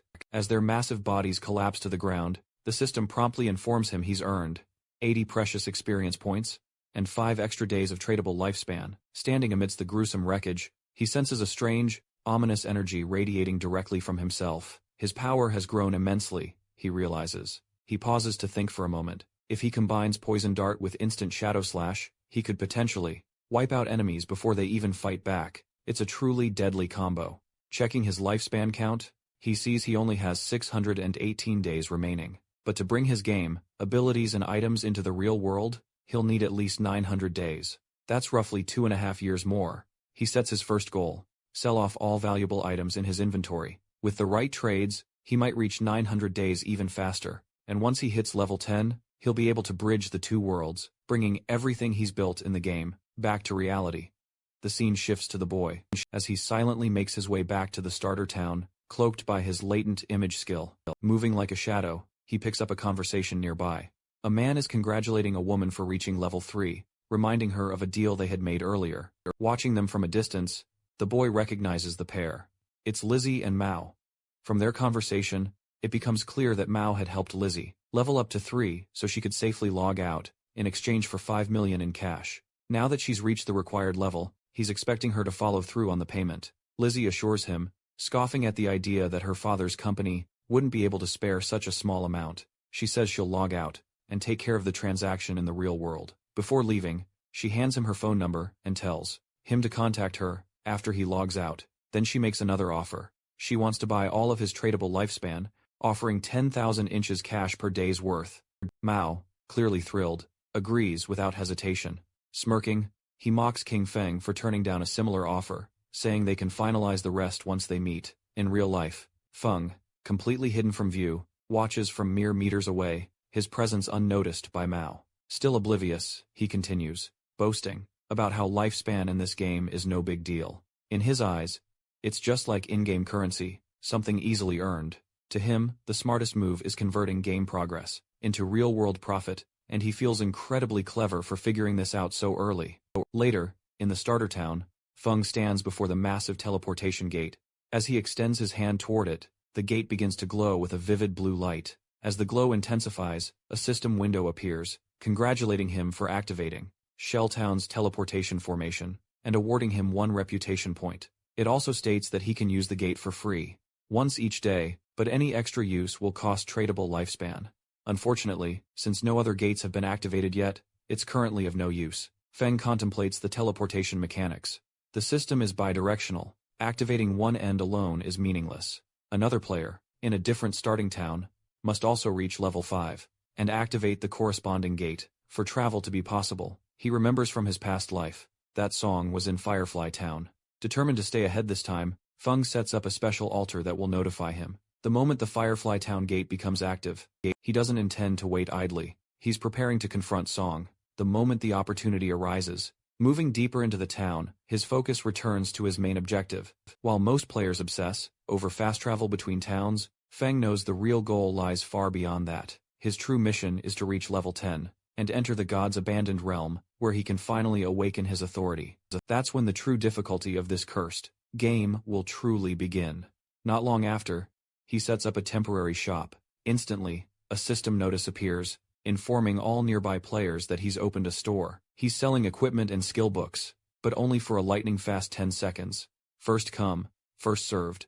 The announcement instantly sends a massive wave of excitement through the crowd. Players rush toward him, hailing him as an expert. Some mention how they've diligently saved up lifespan just for this exact moment. One player proudly boasts about having 150 days saved, while another vividly recalls how, the last time Feng opened his shop, someone named Gray bought an icicle spell and rocketed to second place in the rankings. Suddenly, one player's eyes widen as he spots a silver-tier warrior skill book, Battle Roar. He buys it on the spot. A system message flashes, confirming the purchase, stating the skill book was sold for a massive 300 days of tradable lifespan. The crowd gasps. Some question whether any skill is truly worth such a hefty price, but another player quickly explains that Battle Roar significantly boosts a warrior's monster farming potential. With it, the buyer could easily earn back those 300 days in less than 2 days. Seeing the incredible value of what Feng is offering, the crowd surges forward, desperate to grab anything they can before it vanishes. Within mere seconds, everything is gone. Feng checks his system window. In just 1 minute, he has collected 650 days worth of tradable lifespan, bringing his total to a whopping 2,174. But he's still not satisfied. He knows that to transfer his abilities, equipment, and attributes into the real world, he'll need far more than this. As a few frustrated players grumble about missing their chance, they ask if he'll set up shop again. He nods in confirmation. Just then, a female player calls out, saying she has a treasure, and wonders if he'd be interested in a trade. When he turns to face her, he immediately recognizes her as one of Wang Meng's teammates. The system quickly scans the item, and identifies it as a space ring. What's more, it boasts 12 inventory slots, and here's the kicker. It doesn't take up a backpack or equipment slot. Feng is momentarily speechless. He knows just how incredibly rare this item is. Players are limited to just 3 storage backpacks, so a space ring like this, that frees up a gear slot, is an unbelievably rare find. Sure, these rings can technically drop from any monster, but the drop rate is incredibly low. For her to snag one this early, is likely thanks to a profession boosting profit or luck, is truly astonishing. Without a second's delay, Feng immediately asked for her price, already rapidly estimating its true value. In his previous life, a 12-slot space ring, just like this one, would have sold for a staggering 3,600 days of lifespan. But instead of asking for lifespan in return, she completely surprises him with an entirely different offer. She doesn't want any lifespan whatsoever. Instead, she wants him to add her as a friend and join her in taking down a powerful boss monster. Feng immediately, without a moment's thought, agrees. A system notice immediately pops up, confirming that player Big Plum has accepted his friend request. As they make their way out of Shelltown together, Feng asks her for more details about the boss. Plum replies that it's a gold-tier monster, though she didn't quite catch its name, as it was simply too far away. As Plum goes on to explain that the boss is on an old, decaying boat deep in the swamp, Feng is completely taken aback. He wonders if it's the Times Golden Ghost Ship, a super rare special boss capable of appearing at any level. The chances of encountering it are incredibly slim, but when it does appear, it's known to spark intense, brutal battles among the biggest guilds, all vying for the powerful gear it drops. The mere sight of it could ignite a fierce conflict, but based on Plum's description, Feng believes this version is probably around level 5, making it the easiest version to take down. Still, he can't help but question how Plum stumbled across such a rare boss, so close to the starting town. His mind races as he tries to piece together the puzzle. The space ring. her connection to Wang Mang's team, and now this lucky encounter with a gold-tier boss. Then, a thought suddenly hits him. Could she be the rumored koi fish from his past life? He remembers hearing whispers about a member of Wang Mang's team who had an uncanny knack for finding rare bosses, treasure chests, and hidden locations just by wandering around. At the time he thought it was just a cover story, to obscure their true abilities. But now seeing Plum in front of him, he realizes the rumors were likely true. Lost in his thoughts, Feng watches her carefully, trying to make sense of everything. Plum notices his gaze and blushes, asking why he's staring at her. Feng quickly snaps out of his reverie, assuring her it's nothing, and refocusing on their journey. As they pass through the main gate of the starter town, they remain unaware of a figure lurking nearby, a bald player who's been watching them closely, from behind a tree. The scene shifts to a group of rough-looking players, led by a long-haired man, who speaks confidently about his past victories, such as leading his team to conquer the overlord of Sand City. He tells his followers that if they stay with him, they'll succeed in the game, just as he's about to continue. The bald player watching Feng rushes back with the news that Feng has left town with a girl. The leader grins, thinking Feng is just another young player, distracted by a pretty face. Without hesitation, he gathers his group and orders them to move out. It's time to act.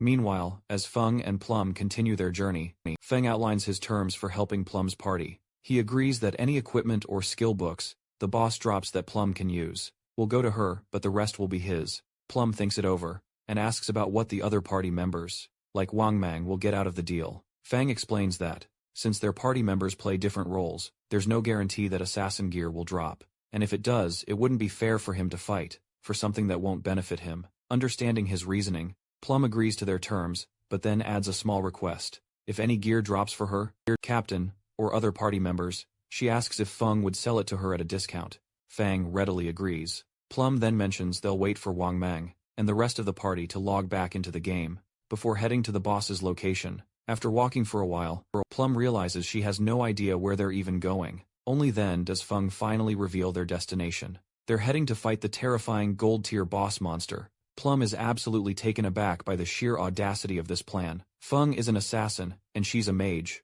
She can't possibly take a hit from such a powerful foe. Facing a gold-tier boss with just the two of them seems like an absolute death wish, but Feng remains incredibly calm and assured. He then explains that he doesn't intend for her to fight at all. His plan is to tackle the boss completely alone, while she stays at a safe distance and simply watches. Despite Feng's unwavering confidence, Plum can't believe it. She knows he's strong, but defeating a gold-tier boss solo is utterly unheard of. As she prepares to ask him even more questions, Feng suddenly stops, sensing something amiss. Without a single word, he activates his latent image skill and vanishes into thin air. Plum is left standing there, utterly stunned. Moments ago, he was right beside her, but now there's only empty space. She calls out for him, but there's no answer. Meanwhile, the group of bald-headed players continues to observe. From a distance, their leader smiles, confident in their overwhelming advantage. But then, one of his men notices something strange. Feng has disappeared.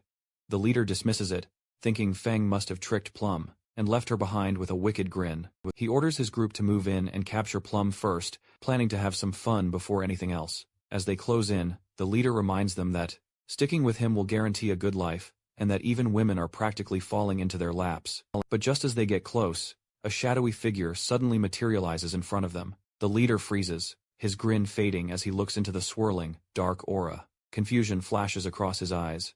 Before he can even react, Feng unleashes his instant shadow skill, and just like that, in the blink of an eye, the fight is over. A chilling gleam slices through the air, and the group falls lifeless to the ground, before they even know what hit them. Feng melts back into the shadows, disappearing without a trace. A system notification pops up, confirming the kills, and awarding him 12 days of tradable lifespan. Feng glances at the fallen bodies, but pays them little attention. Their loot is barely worth anything. Taking them down felt like hunting low-level monsters. Feng reappears beside Plum, who is still completely unaware of what just happened. She immediately asks about his sudden disappearance, and Feng casually explains that he sent a few followers back to town. Plum seems satisfied with the answer at first, but her curiosity quickly gets the better of her, and she starts asking questions. She jokes that she thought he left to relieve himself, and muses about how convenient his invisibility skill must be, even suggesting that it lets him handle business without being seen. Feng cuts her off, clearly not amused by the turn in the conversation. He tells her to focus and hurry, they still need to reach the gold-tier boss monster. Meanwhile, in Shelltown, the ground began to glow faintly, signaling the arrival of a new player. It was Feng's sister, who had just spawned with the healer class. Her eyes widened in astonishment as she spotted a magical staff nearby. Picking it up, confirmed the reality of everything around her. Everything felt tangible. Nearby, players quickly noticed her presence, recognizing that she was new to the game. She was elated, having secured the rare hidden class, Sacrifice, which she assumed must be incredibly powerful. She was convinced that this class would be her way to attract Song's attention, but uncertainty gnawed at her mind as she pondered Song's whereabouts and if he knew the secrets of the spawn locations. Rage flickered in her eyes when she thought of Feng, who usually watched over her constantly, yet failed to be there at this crucial moment. Choosing not to dwell on it, she reminded herself she now had a hidden class, and that Jiang Wei had already offered to help her level up. From this point on, Feng would have to manage on his own. She had no intention of worrying about him anymore. As she turned her gaze to the leaderboard, her shock was immediate. Upon seeing a player named Shadow had already reached level 6. This infuriated her because Jiang Wei, who often bragged about his strength, was only level 3. It became clear that Shadow was the real expert, and she reasoned if she could team up with him, her progress would be far faster than with Jiang Wei. But the question remained, how could she find this player? Nearby, a group of players were discussing their current predicament. They were from Wang Men's party, and were growing anxious, because they hadn't heard from their healer, Sui. With no time to spare, Wang Men asked for suggestions. One player noted their inability to defeat monsters without a healer, while another added that they weren't as skilled as Shadow, who could handle combat alone. They suggested searching for a replacement healer. Just then, Feng's sister approached them with a smile, and offered her assistance. She let them know that she had the hidden class, Life, Sacrifice. For her, it was the perfect opportunity to prove herself. Elsewhere, in a swamp at the base of a cliff, Feng and Plum stood surveying the area. Hidden in the misty waters was the golden ghost ship. Using his shadow sneak ability, Feng vanished, instructing Plum to stay hidden and watch for any ambushes, while he dealt with the boss. Although confused, Plum agreed, cautioning him to stay alert. Fang plunged into the treacherous swamp, instantly triggering a system notification, warning him of a violent, chaotic domain. All thanks to the ghost ship's presence. This ominous zone drained his lifespan at 100 times the usual rate. Feng rapidly calculated that remaining there for 15 minutes would cost him an entire day of his life. Luckily, this accelerated time effect barely posed any significant threat to him. The system then pinpointed the golden tier ghost ship as a fearsome level 5 boss. A countdown timer materialized, granting him 45 minutes and 25 seconds to take it down, a welcome relief, as this was plenty of time. Wielding his instant shadow slash, Feng unleashed a lightning-fast assault, dealing 150 damage before it could even react. He swiftly followed up with a venom dart that slammed into the ship's bell, triggering a critical hit and instantly disabling its stealth. He then retreated, preparing for the next phase of battle. Now, one of the biggest challenges with this boss was its notoriously elusive weak point. Most assumed it was the ship or its decaying skeleton, but its actual vulnerability lay in the ghost fire bell, mounted on the ship's prow. Absolutely enraged by the attack, the boss furiously manipulated the surrounding water, conjuring massive, deadly water pillars. Feng dodged with masterful skill, thanks to his agility, knowing that early-stage warriors, even in silver gear, would be instantly wiped out by such an attack. Then came another threat. Dozens of decaying, zombie-like creatures began emerging from the swamp. These were the infamous water ghosts, each possessing formidable silver tier strength. Fortunately for Feng, Fang's stealth kept him completely undetected among them. Ordinarily, this summoning would throw most parties into utter chaos. The boss would also continuously spawn additional water ghosts, every 3 minutes, without fail, quickly overwhelming anyone not swift enough to react. But because he had entered completely undetected, Feng held a tactical advantage, waiting for the right moment. He activated his instant shadow slash once again, darting like a phantom through the swamp, and eliminating all 12 ghosts in one devastating sweep. High on the cliff, Plum trembled, watching intently. She was absolutely awestruck by Feng's incredible prowess. Now she fully understood why he held the Hajon rank. To her, he was nothing short of a force of nature, appearing and vanishing in mere seconds, and striking with devastating efficiency. She watched on as he decimated the boss's health by more than half, without allowing a single counterattack. Then, through the game system, Feng sent her a chat message, referring to her by the nickname Little Black, and telling her he'd soon die, only to revive later. Stunned, Plum immediately asked, "Who is Little Black?" She clarified that her in-game name was Big Plum, adding that Little Black sounded like a dog's name. At that very moment, a man stomped the ground in sheer frustration. He was someone Fang had previously crushed, and this time, he'd returned with his full team, absolutely furious at being humiliated. Once a powerful legend himself, he now felt utterly insulted by being bested by a mere girl. One of his subordinates soon rushed over, excitedly announcing that he'd spotted the girl on the cliff, and that Shadow was fighting the boss alone down below. Determined to avenge his prior humiliating defeat, the man and his team immediately rushed toward the swamp. Meanwhile, back at the fight, the ghost ship boss became even more aggressive, and its ominous bell began glowing brightly. Feng had just reached Phase 4 of the battle, which was the most difficult phase. The boss raised its oar and unleashed a devastating wave attack. At half health, it activated its deadly soul surge, sending powerful waves cascading through the swamp. Plum's eyes widened in sheer terror as the blast utterly disabled Feng's invisibility. A giant column of water then erupted directly beneath him, trapping him helplessly in place, and inflicting over 1,000 points of damage. The system instantly confirmed his death, reporting a massive loss of 326 years of non-tradable lifespan, and 1,087 days of tradable lifespan. Back on the cliff, the rival leader was absolutely thrilled, thinking Feng had grown too arrogant after being praised as an expert. But to him, Feng was utterly foolish for attempting to solo a gold-tier boss. Upon seeing Feng's valuable lifespan, orbs lying on the ground, the group surged forward, eager to claim their prize. Convinced they'd stumbled upon an incredible treasure, judging by the orb's immense size, they knew this was big. They estimated it held at least 100 days of precious lifespan. Intent on claiming both the priceless loot and the boss kill, they advanced with unwavering confidence, ready to strike, until they suddenly found themselves launched high into the air. The leader's eyes darted around, utterly bewildered. He couldn't fathom what had just transpired. After being instantly warped back to Shelltown, the group was overcome with a crushing wave of frustration. Not a single one of them could comprehend why the boss possessed such overwhelming power, or how a player named Shadow had managed to inflict such a severe wound on it. Some members were absolutely seething with rage. The instant they had stepped into the treacherous swamp, the boss had immediately wiped them out. With a colossal pillar of surging water, the entire area was also swarming with smaller enemies, making any meaningful combat nearly impossible. Their leader gritted his teeth, refusing to accept defeat. He wouldn't countenance such a crushing loss. He barked orders for everyone to regroup immediately. He was absolutely determined to make another attempt. Meanwhile, Feng had already made his way back to the swamp. He surveyed his surroundings, puzzled by the sheer abundance of lifespan orbs littered all across the ground. Using the in-game chat, he notified Plum of his return, and asked why so much lifespan was just lying around. She was utterly surprised he had made it back so quickly, and explained that a massive group had charged in headfirst, only to be instantly wiped out by the boss's devastating attack. Fang permitted himself a slight, knowing smile. They had clearly overestimated their own abilities. Still, he couldn't help but remember his own past struggles with the formidable ghost ship. The boss continued its eerie patrol through the swamp, and Fang maintained a careful, vigilant watch, knowing from his own experience that the ship would only unleash its immobilization skill just once.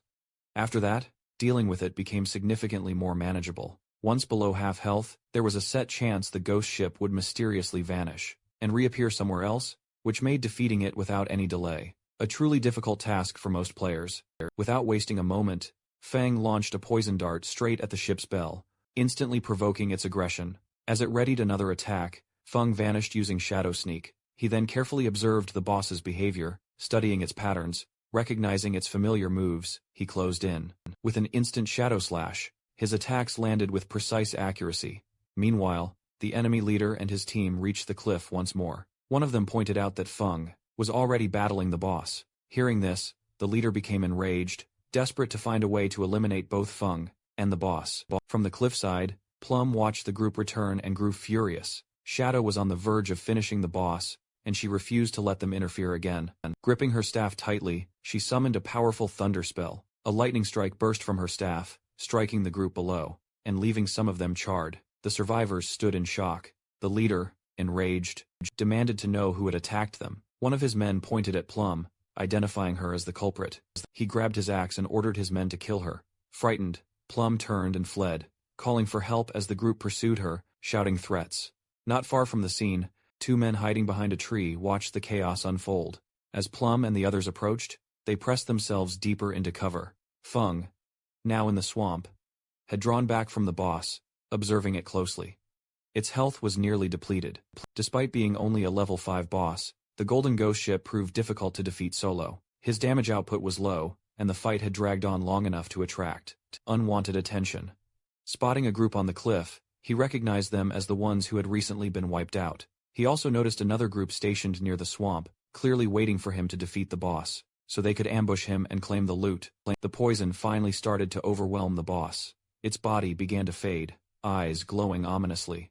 Moments later, the system broadcast a notification. The Golden Ghost ship has been defeated. Feng gained 480 experience points, reaching level 8, along with 7 evolution points, and 216 days of tradable lifespan. Activating Shadow Sneak once again, he disappeared into stealth. Across the server, a general announcement echoed. Shadow, a player from Shelltown, had become the first to kill a gold-grade boss. He earned 3 reputation points, and the notice drew the attention of nearby players. Most were baffled. No one knew who Shadow was, or how he had managed such a feat. Many were furious, believing that such an achievement should have come from a top player in Han City. Wang Meng stared at the message in confusion. It hadn't been long since Shadow was battling a bronze-grade boss, and now he had already soloed a gold-grade boss. He couldn't understand the vast difference in strength. Fang's sister, upon seeing the system announcement, lit up with determination. Now certain that Shadow was the strongest, she believed that if she could level up with his help, she would eventually meet Brother Song. Back at the swamp, the ghost ship's body had vanished, leaving behind loot and lifespan. From behind the tree, the hidden group watched with greedy expressions. Their leader smiled upon seeing the abundance of items, realizing that Shadow had gone invisible. Without collecting the loot, they knew he must be nearby and started preparing. He ordered Huang to use a detection skill. Huang nodded, drew his bow and activated Phantom Horned Eagle, firing an arrow that turned into a ghostly bird. It exploded mid-air, scattering feathers over the swamp. Feng watched the feathers fall, surprised that the hunter had already learned an anti-sign invisibility skill. It wasn't unexpected that they felt confident. They clearly thought they could take him down and steal the loot.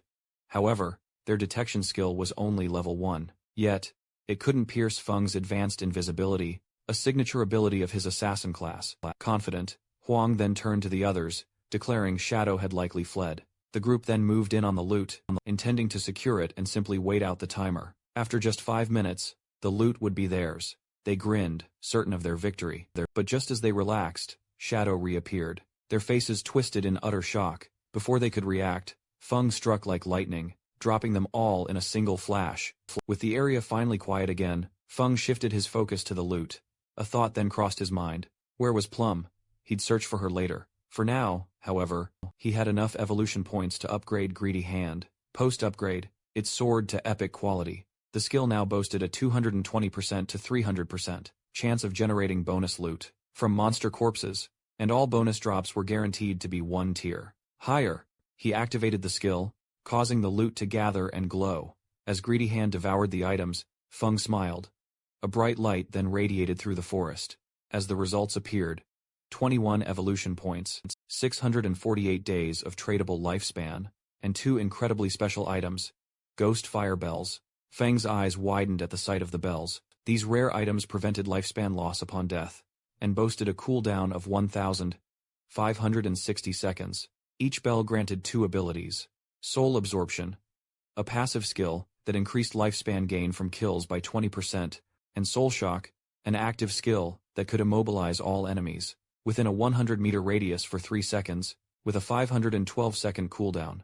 Since the bells were classified as items, rather than equipment, they both shared a single inventory slot, and didn't take up any equipment slots. As Feng reviewed his new loot, Plum contacted him via voice chat. Her panicked voice rang out, begging for help.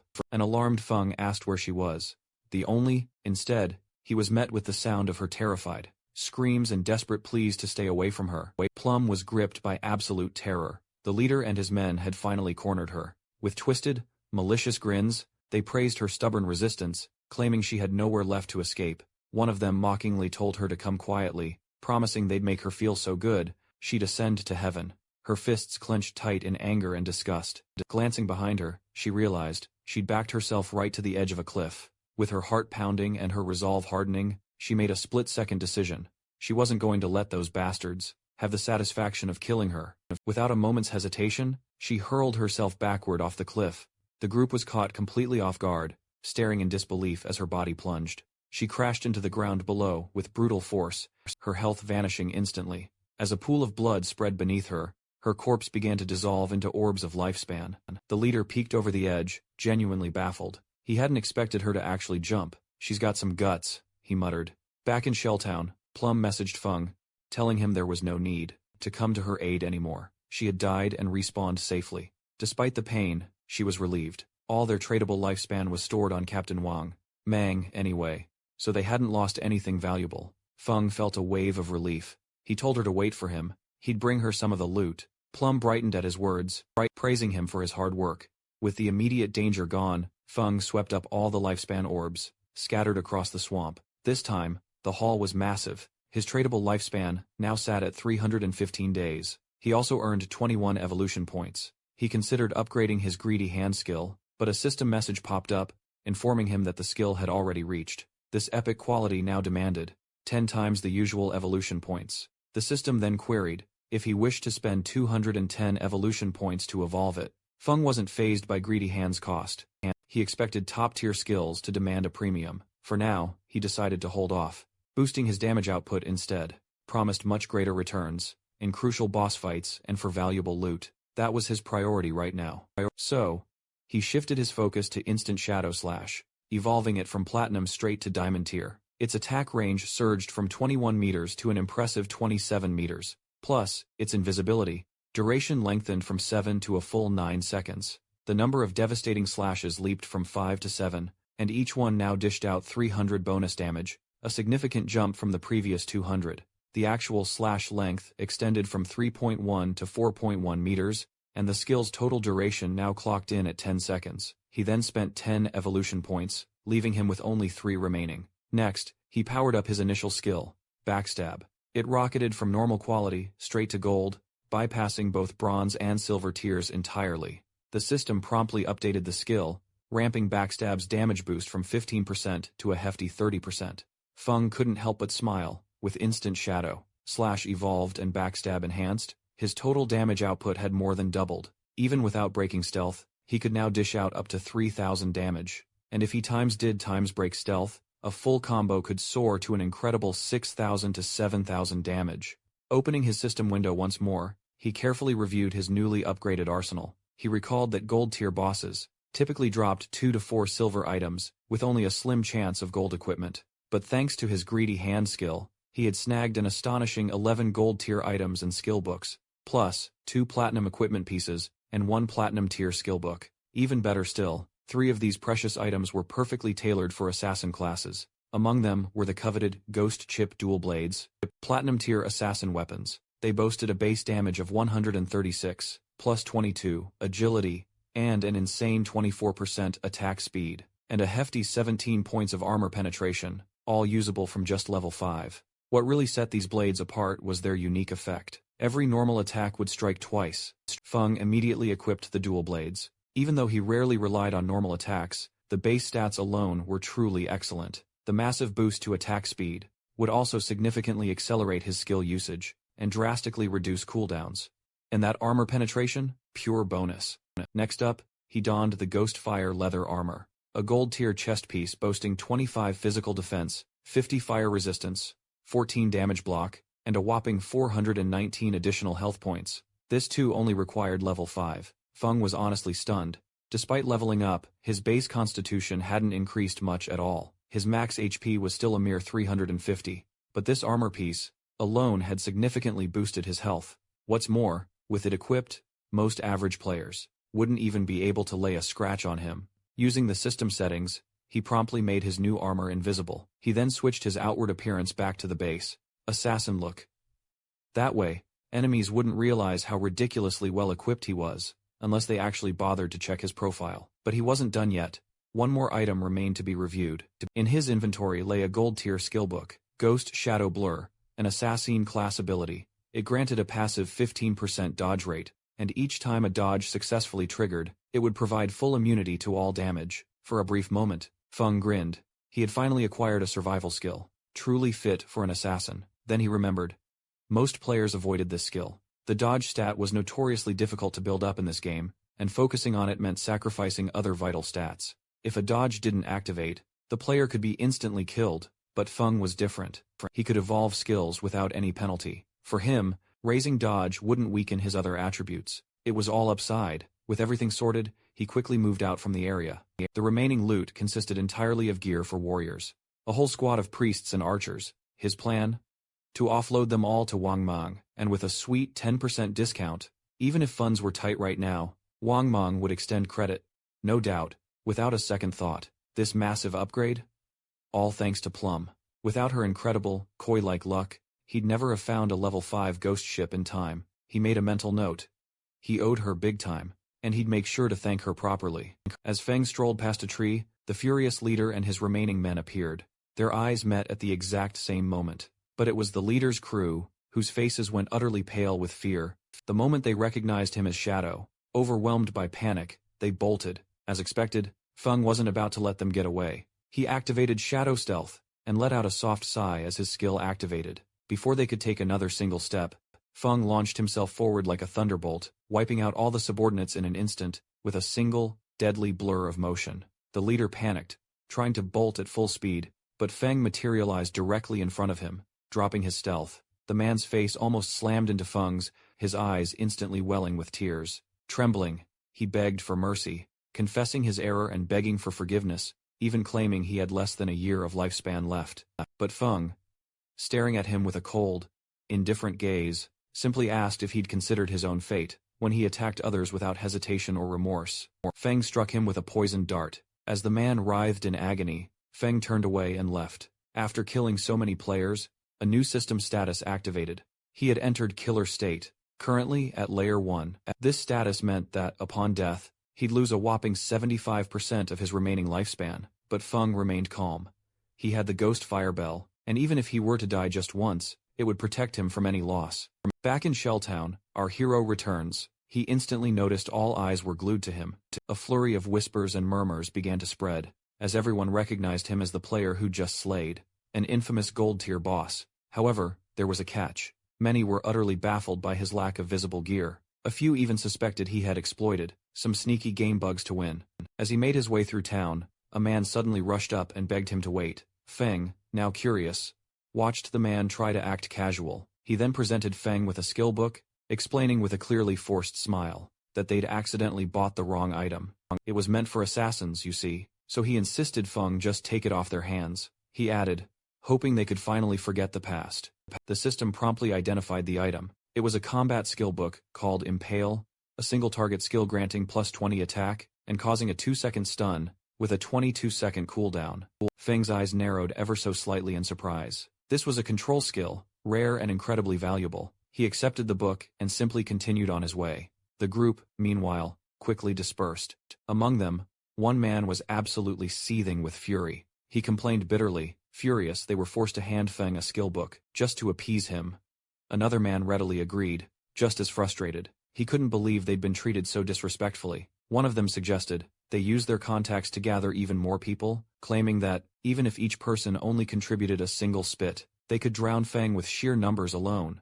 Their leader, Zhan Sha, stared ahead with a deadly serious expression. He noted how fast Shadow was leveling and growing, clearly operating solo, which could only mean he held a powerful secret.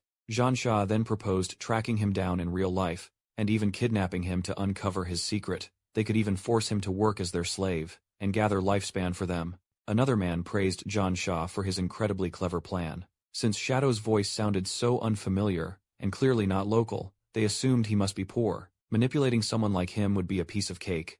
They decided to dispatch a professional beauty, her mission, to ensnare him and extract crucial information. Meanwhile, Feng had a rendezvous with Plum. He instructed her to accept the trade agreement, revealing he had something special in store for her. Her eyes gleamed with delight, though she quickly corrected him. "My name isn't Little Black," she chirped. "It's Big Plum." Feng then presented her with a mighty necklace, one imbued with a formidable fire-based skill. The moment she activated it, flames burst forth from her staff. Her face instantly lit up with pure exhilaration. This powerful skill dramatically boosted her damage output, and more than doubled her mana regeneration speed. She thanked him profusely, genuinely grateful, but Feng simply waved off her thanks, stating he was merely upholding their prior agreement. He then promptly inquired about the space ring. With a shy smile, she retrieved it from her inventory, and generously told him he could keep it. Her cheeks flushed ever so slightly as she then explained. Earlier, while dashing through the dense forest, I stumbled upon a hidden underground cave, which appeared to be the entrance to an ancient ruin. Are you interested in checking it out? She asked. Feng's eyes widened in surprise. First the golden ghost ship, and now a mysterious ruin? He mused that befriending Plum seemed to bring an unusual streak of good fortune. If he hadn't generously given her 2 gold-tier pieces of powerful equipment, she might never have shared this vital information. With the valuable addition of the space ring, his inventory finally swelled to a respectable 27 slots. Feng then inquired about Wang Meng's whereabouts, explaining that after selling off some items, he intended to investigate the mysterious ruin. She raised a hand, and clarified that Wang, Mang and the others were off training a new priest, and wouldn't be returning anytime soon. Opening her map, she precisely marked the entrance's location. She informed him of a heavy stone slab hidden behind thick bushes. She'd discreetly moved it aside while she was hiding. She'd only ventured a few steps inside, before terrifying screams echoed, chilling her to the bone. She promptly fled, and that's when the others caught her. Without uttering another word, Feng vanished, swiftly making his way towards the ruins. Plum was left standing there, all alone. A little thrown by his sudden departure, Feng darted through the forest at top speed. His original plan was to simply grind levels, until he hit level 10, but with a ruin now available, that wasn't necessary anymore. Generally, 3 kinds of ruins could appear near a beginner town: tombs, cursed ruins, and temples of faith. No matter the type, the regular monsters inside were bronze tier, and a decent chance of encountering silver tier enemies as well. To him, that meant nothing but a sea of lifespan and evolution points, just waiting to be claimed.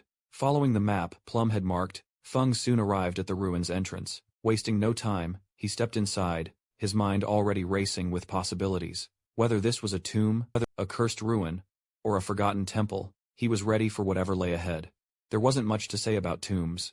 Monsters were packed tight within them, and taking them all out was a difficult task, especially considering that at the end, a gold-tier boss almost always awaited. Cursed ruins were teeming with creatures, twisted by ancient evil gods, many of whom had once been human. Some had gone mad during life, and others transformed into ghosts after death. As for temples of faith, they were labyrinthine structures, filled with believers of long-lost deities, decorated with ancient murals that wrapped around every corridor. If one could manage to survive both the cursed ruins and temples of faith, they would be rewarded with a special item, or a rare skill book.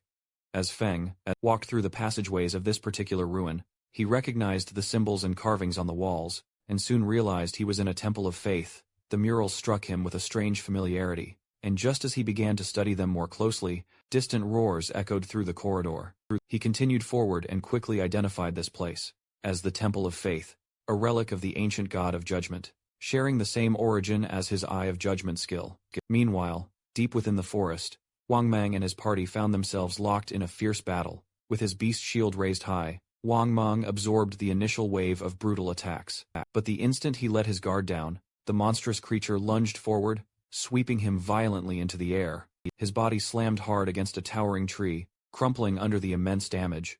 Witnessing their leader fall, the party's archer instantly panicked, yelling for the healer to cast a vital healing spell. But Feng's sister simply froze, her eyes wide with tears, clutching her staff tightly. She stammered out, asking how she was supposed to cast a spell. While everyone else was completely distracted, the monster pounced once more. The party's swordsman quickly drew his blade, shouting desperately for her to use her skill. But instead of responding, she dropped to her knees, let go of her staff, and began to cry uncontrollably.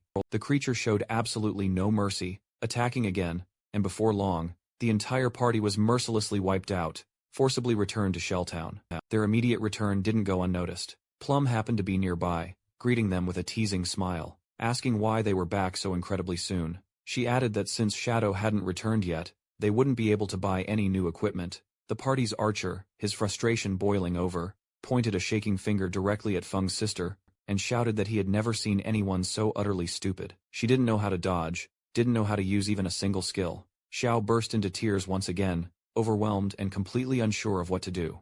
Plum quickly stepped in front of her, protectively, asking the archer why he was acting so harshly, reminding him sternly that this was her very first time playing the game, and it was only natural for a beginner to die at least once. The archer, his rage still undimmed, warned her to move aside immediately, threatening that he'd scold Zhao straight to death. The swordsman chimed in, saying they hadn't died just times once, asterisk. They had died times 3 times in under an hour. Plum blinked, utterly stunned. Then, she let out a carefree laugh, and confidently held up the necklace Fang had gifted her, boasting she'd just received 2 powerful upgrades from Shadow himself. Now that she felt so strong, she was confident they wouldn't die if she tagged along times now, asterisk. Wang Mang stepped forward, urging everyone to calm down. He actually agreed with Plum. Having her on the team just might turn their luck around, and maybe, just times maybe, asterisk, they'd even meet Shadow again when they returned. Though Xiao was absolutely seething inside, she quickly plastered on a mask of gratitude, apologized profusely, and vowed she'd try harder. She was disgusted by how quickly they blamed times her asterisk, after they had failed so miserably themselves, and if not for their vital connection to Shadow, she would have happily abandoned them, without a single second thought.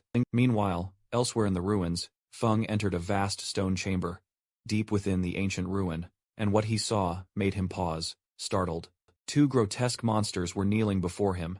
The system identified them, devout followers of the ancient god of judgment. They were level 10, silver tier monsters. Feng narrowed his eyes, instantly wary. These weren't just any ordinary mobs. He immediately activated instant shadow slash, and vanished into the shadows, entering stealth. Then, slipped behind one of the kneeling beasts to land his strike. Despite breaking his stealth with the attack, and executing a perfectly precise backstab, he barely even made a dent in their health bars. It was expected, of course. These were silver tier bosses, and combined, their health was even higher than the gold tier boss of the ghost ship he'd defeated earlier. Just as he was about to press his attack, he noticed something truly bizarre. The monsters knelt again, turning to face him. He hadn't moved a muscle, or made a single sound. Were they responding to the Eye of Judgment? Had they recognized its divine signature? Feng quietly wondered if they could actually understand him, and asked if they knew the way forward. But instead of answering, their heads snapped up, letting out guttural roars. Their decomposed features were utterly horrifying. Whatever sanity or faith they once possessed had vanished. Corruption had twisted them into monstrous creatures of pure madness, devouring lifespan wherever they found it. Their glowing eyes suddenly locked onto movement behind Feng, and the 2 horrors immediately turned. They charged headfirst down the corridor. There, at the entrance, stood a team of unsuspecting players, the Grey Roses squad, the very group that had once bought Ice Spike from him. Realizing too late these were silver tier bosses, the players frantically tried to escape, but before they could even flee, the monsters struck. A wave of toxic mist surged through the hall, melting their bodies away into nothing, leaving behind only glowing lifespan orbs. Feng watched silently, observing the grim scene. He was surprised they had stumbled into this ruin. From the looks of their equipment, none of them were prepared to delve deep into a place like this. Deactivating stealth, he stepped forward and collected the fallen lifespan. As he re-entered the room, the corrupted monsters still knelt as if nothing had happened. Each of them had dropped over 100 days of tradable lifespan. Feng hadn't expected them to be quite so generous. He searched the room for hidden traps or loot, but after several minutes, it became clear that the only reward was the 2 silver tier bosses themselves. His expression soured with disappointment, and he launched a volley of poison darts, embedding them into the creatures' heads. The system rewarded him with 4,000 experience points. He reached level 9, gaining 4 evolution points, and 188 days of tradable lifespan. Feng used Greedy Hand, and as the corpses began to fade, he felt a wave of pure satisfaction wash over him. That epic tier skill was proving to be incredibly valuable. He received 32 evolution points, 1,504 days of tradable lifespan, 4 gold tier items, and 10 silver tier items.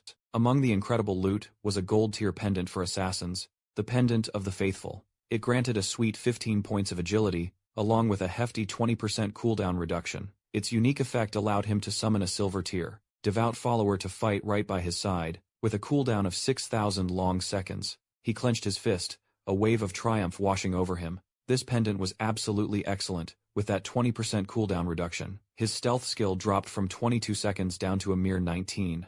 Poison darts went from 4.35 to a swift 3.75 seconds. Instant shadow slash plummeted from 10 to a quick 8 seconds. His farming lifespan had just gotten even more ridiculously efficient. Since all his other top-tier gear required a level higher than 8 to equip, no one else could even touch this necklace yet. So, he decided to keep it for now, and offload it later.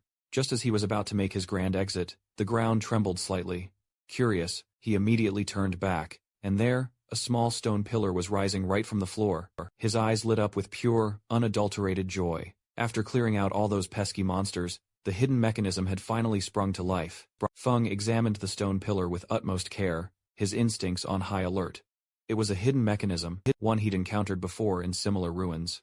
As he confidently stepped onto the platform, the pillar activated with a faint, almost mystic hum, and the door beneath him began to slowly slide open. Slowly, the platform began its deep descent into utter darkness, completely sealing the entrance far above him, as it carried him deep, deep below the ancient temple. Minutes passed, and Feng estimated he had descended nearly 400 meters deep into the earth. The air grew colder, the oppressive silence heavier. This place was undeniably ancient, and Feng's sharpened senses screamed danger. Based on what he knew from his past life, this was a hidden maze tucked away beneath the temple. A perilous place, filled with cunning traps and untold danger, but also promising immense rewards. These treacherous labyrinths were common in high-level ruins, and he had explored several successfully before. Though, death was almost certain for those who walked them unprepared. The key, he knew, was utilizing cannon fodder, using others to trigger the deadly traps. With calm, unwavering confidence, Feng reached into his inventory and retrieved the infamous pendant of the faithful. His current stats weren't yet high enough to survive any triggered trap on his own, himself, but this item promised a crucial, game-changing edge. With a mere flick of his hand, he summoned a devout follower. From the swirling mist, a corrupted zombie shambled forth. As it bowed before him, Fang pointed down the darkened corridor. Then, he issued a single, crisp command. "Scout ahead." The follower instantly obeyed, silently shuffling forward into the oppressive gloom. Fang crossed his arms, a confident smirk playing on his lips. Navigating this treacherous maze became significantly easier, especially with a conveniently disposable lackey. Still, peril could strike at any moment. Unannounced, he wasn't one to take unnecessary chances. He pulled up his system interface, then promptly spent 11 evolution points to supercharge his passive dodge skill, Ghost Shadow Blur, elevating it from gold to epic tier. The results of this upgrade were absolutely astonishing. His passive dodge rate leaped times from a mere 15% to a whopping 75%. Plus, each successful dodge now granted complete immunity to all damage. Feeling significantly more secure, he then allocated 13 more evolution points to evolve. Instant Shadow Slash from Diamond to Epic Tier. Its reach now extended a terrifying 30 meters. The attack itself now unleashed 9 rapid slashes instead of 7. The cooldown plummeted to a mere 8.8 seconds, and its damage soared from 300 to a devastating 400 points. Fang's eyes gleamed with ambition. Reaching Legendary Tier would demand 10 times the points, but the scaling potential of higher-tier skills made it undeniably worth it. The higher the starting tier, the more efficient the overall evolution curve.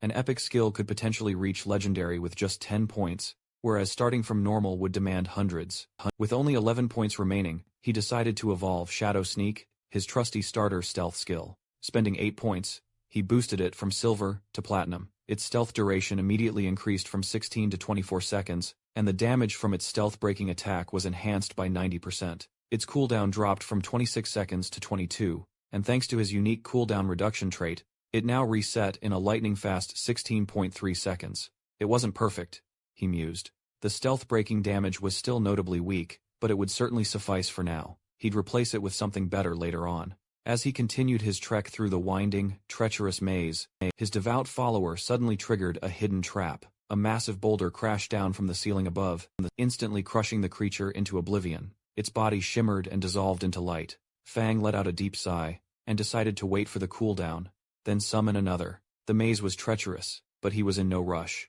Every step had to be taken with extreme caution. Meanwhile, high above, on the temple's upper floor, a man with a shield and a mysterious hooded woman peered into the room where Feng had just been. The man turned to Grey Rose, reporting that the monsters were all gone. Grey Rose, taken aback, then stepped inside herself, only to find the lifespan orbs missing too. Someone had defeated the silver tier bosses.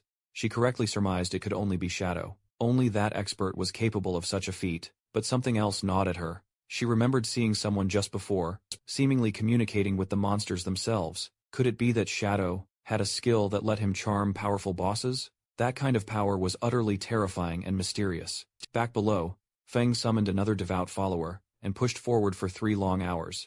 He'd been exploring the maze, meticulously mapping its layout, avoiding countless traps and mapping its intricate structure. At last, he reached what seemed like the final door. From past experience, he knew reaching this point often meant hundreds of players had already perished. Using it as bait, he ordered the summon to open the door, but despite straining with all its might, the monster couldn't budge it.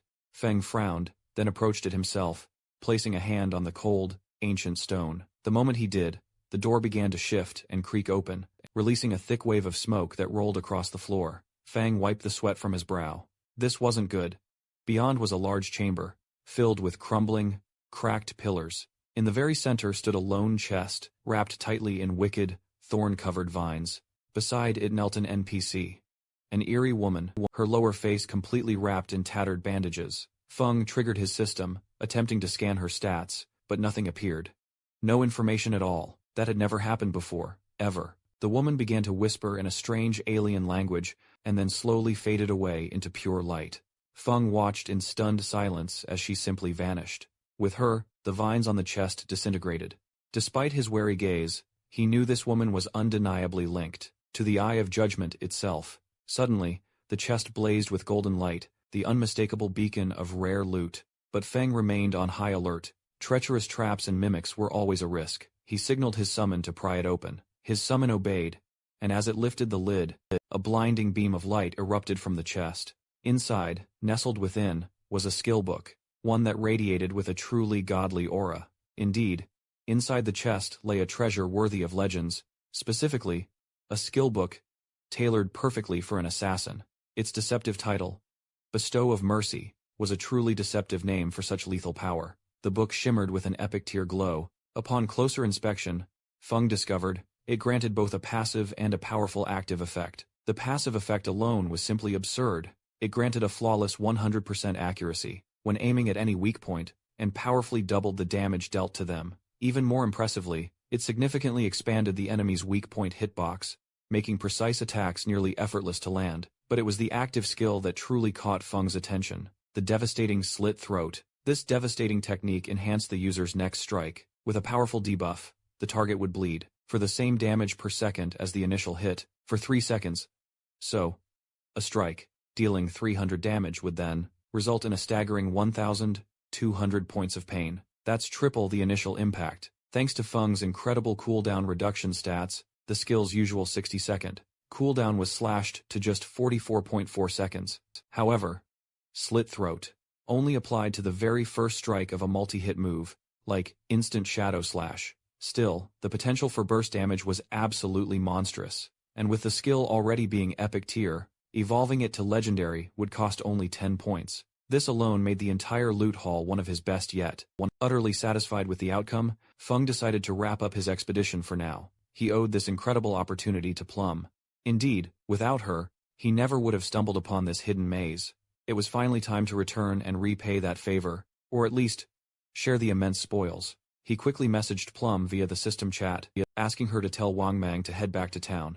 He had valuable items ready to sell them. News of Shadow's return spread like wildfire. The instant Feng set foot in the starter town, he was swarmed.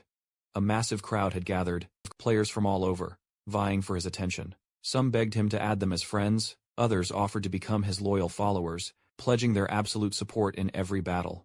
Among them was even the chairman of the running group, from the city, who came in person, to invite Feng to join their corporate guild. Players from Firefly Town had traveled all the way, just for the chance to catch a glimpse of him, and with the activation of teleportation gates, now connecting all the towns, Feng realized the world was truly beginning to expand. He could now visit Songfei's Firefly Town directly, but without a moment's hesitation, he activated Shadow Sneak and vanished from sight, slipping away into the shadows like a ghost. The crowd erupted into confusion and arguments, each blaming the others for scaring him off. Meanwhile, Feng navigated the alleys, completely unseen, until he arrived at Plum's precise location. She immediately noticed him and discreetly raised her hand, signaling her captain to his arrival. But it wasn't just Plum who caught his eye. Standing right there, unmistakable, smiling with calm confidence, was his own sister, Chin Su. Feng froze, a flood of questions racing through his mind. How had she possibly ended up in Wang Mang's party? With her involved, his anonymity was suddenly at risk. If anyone discovered his true identity, especially now that everyone knew about Shadow, it could be utterly disastrous in the real world.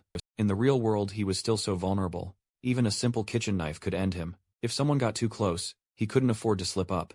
Xiao, who had been quietly admiring him from afar, now blushed just from looking at him. She could sense his overwhelming power radiating off him. Compared to him, their entire party seemed so weak, almost pathetic. She then began to entertain the idea that, if she could only manage to stick close to him, maybe she could reunite with Song Fei in a matter of days. Feng opened a trade window, then began to explain, all through the system interface, that the gear he'd brought back was a perfect fit for their party's classes, and what's more, the skill books would massively boost their combat potential. He initially set the price at 22 days of lifespan. For Wang Mang, a truly steep price. Considering the items were silver and gold tier, they clearly couldn't afford a single piece. But Fang, with his calm assurance, told them they could simply pay later. Wang Mang was utterly touched, his gratitude completely sincere, and he vowed that if Shadow ever needed help, all he had to do was just ask. The party eagerly accepted the incredible deal. Their swordsman immediately donned a golden helmet, practically glowing with pure excitement,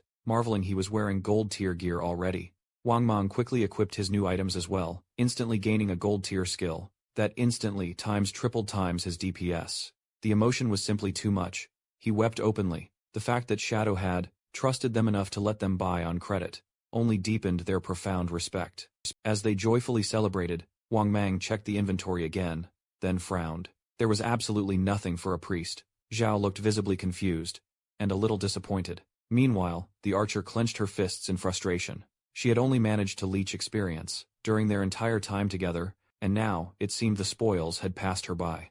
Zhao stepped forward with a bright smile, and introduced herself to Feng, as the priest of Wang Mang's party, her voice carrying the hopeful lilt of someone, eagerly trying to make a good impression. She then asked if he happened to have any gear for her. At that moment, the system chimed, informing Feng that the player, Little Graceful, wanted to add him as a friend. Zhao's eyes sparkled with excitement, as she looked at him expectantly, only to be met with Feng's cold, emotionless gaze. Before she could even register what was happening, he vanished, vanishing into thin air like a wisp of shadow, leaving them blinking in utter confusion. Zhao wondered aloud where he had vanished. Wang Mang scratched the back of his head, visibly awkward, as he tried to reassure her. Perhaps, he mused, Shadow simply lacked any priest gear this time around. Maybe next time, he said with a shrug. The archer, however, wasn't so kind. She spoke the harsh truth, pointing out that Shadow had clearly ignored Zhao, on purpose, going out of his way to help Plum. After all, Shadow was the type to come and go, like a dragon in flight.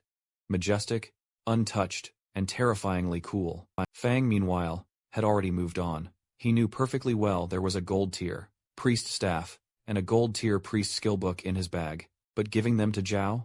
That was utterly out of the question. Not only did he distrust her, she also posed a risk to his growing cooperation with Wang Mang's crew, especially with their connections to the in-game authorities. Zhao was a liability, and liabilities had no place in Feng's plans. What he truly needed was a real priest, someone powerful, reliable, and loyal. His eyes narrowed with purpose. He needed to find little Yui Gi Yui, the former manager of the Godslayer Guild. In his past life, she had held the hidden class of White Avian Priestess. She wasn't just a healer, she came with a mystical white bird, capable of mass heals and buffs, and she had once defeated an epic tier boss, completely solo. Compared to her, Xiao wasn't even worth mentioning, and as fate would have it, Yui was from Firefly Town, just like Song Fei. Without wasting another second, Feng activated the teleportation gate, aiming straight for Firefly. He had little time and even less patience. Firefly Town was a sharp contrast to the starter town. It was bustling, bathed in warm, ethereal light. The world shimmered with style. As Feng navigated its crowded, bustling streets, he caught the tail end of an intense conversation between two players. They were frantically rushing back to the Wailing Valley. A silver tier boss was critically below half health. They couldn't risk someone else snatching the kill. One of them loudly cursed the situation, blaming none other than Song Fei. Apparently, that bastard had just arrived, flanked by a massive flock of fangirls, making it utterly impossible for anyone else to compete. How does some minor celebrity have so many brain-dead fans? One of them growled, fuming. Fang's eyes narrowed instantly. He'd barely arrived, yet already caught wind of Song Fei. Soon enough, he reached a twisted valley cloaked in thick smoke and ash. The dreaded level 5 zone, Wailing Valley. Ember fiends roamed the craggy terrain, and shackled ones wailed in chains of fire. From a hidden vantage point, Feng witnessed the brutal battle firsthand. A two-headed beast, wreathed in roaring flames, was under furious siege by dozens of players, some even abandoning the boss entirely. just to fight each other. It was absolute chaos. Then, Feng finally spotted him. Song himself, there, amidst the chaotic crowd, was the infamous bastard, surrounded by a harem-like team of powerful mages. Two enraged players stood before him, blades drawn, faces contorted with pure rage. One accused Song of stealing his lifespan, through a despicable sneak attack. The other, a mighty tank wielding a massive shield, asked mockingly with a sneer if Song thought hiding behind his girls would save him. He then boasted about possessing the rare, god-tier, anti-aging skill. But before he could even move, one of Song's mage girls brutally smashed his skull in with her staff, silencing him permanently. Feng stared, utterly shocked, remembering all too well the dark truth behind Song's fabled heaven-defying mage god title. In their previous life, Song had convinced hordes of unsuspecting fans to pick the mage class, all under the deceptive guise of unity. Then, he systematically stripped them of their gear, their skills, and even their hope, all to strengthen himself. But a party full of only times mages couldn't possibly survive on its own. His cult-like followers quickly adapted. Some maxed out intelligence, becoming fragile glass cannons. Others dumped points into agility, turning into swift disruptors. A few focused on health, acting as sturdy meat shields, while others chose raw strength, transforming into staff-wielding battle mages. And for a while, it worked perfectly. In the early game, Song Fei's party was absolutely untouchable, stealing lifespan from player after player. But Feng knew exactly how this played out. One by one, most of Song's devoted fangirls would fall. With a theatrical flourish, Song pointed dramatically at the towering, silver-tier boss and let out a melodramatic sigh, claiming his heart ached deeply, watching how hard his precious fans were working. He hoped the monster would die soon, he said, so everyone could finally rest, and the world could be full of love and free from violence.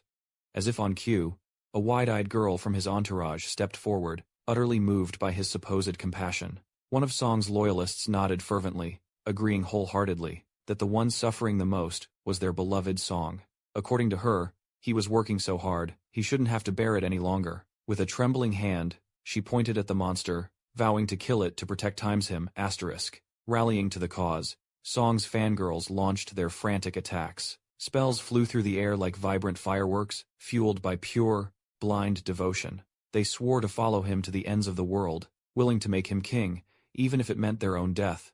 The twin-headed boss roared, and launched a blazing stream of fire towards Song. But before it could reach him, one of the girls bravely dove into its path. Her body was instantly consumed by flames, as she collapsed tragically at his feet, fading into shimmering particles. Song gently took her hand, his eyes filled with perfectly staged sorrow, while the girl, barely conscious, vowed through tears to do anything for him. A chubby girl gripped her staff tightly, rallying the others.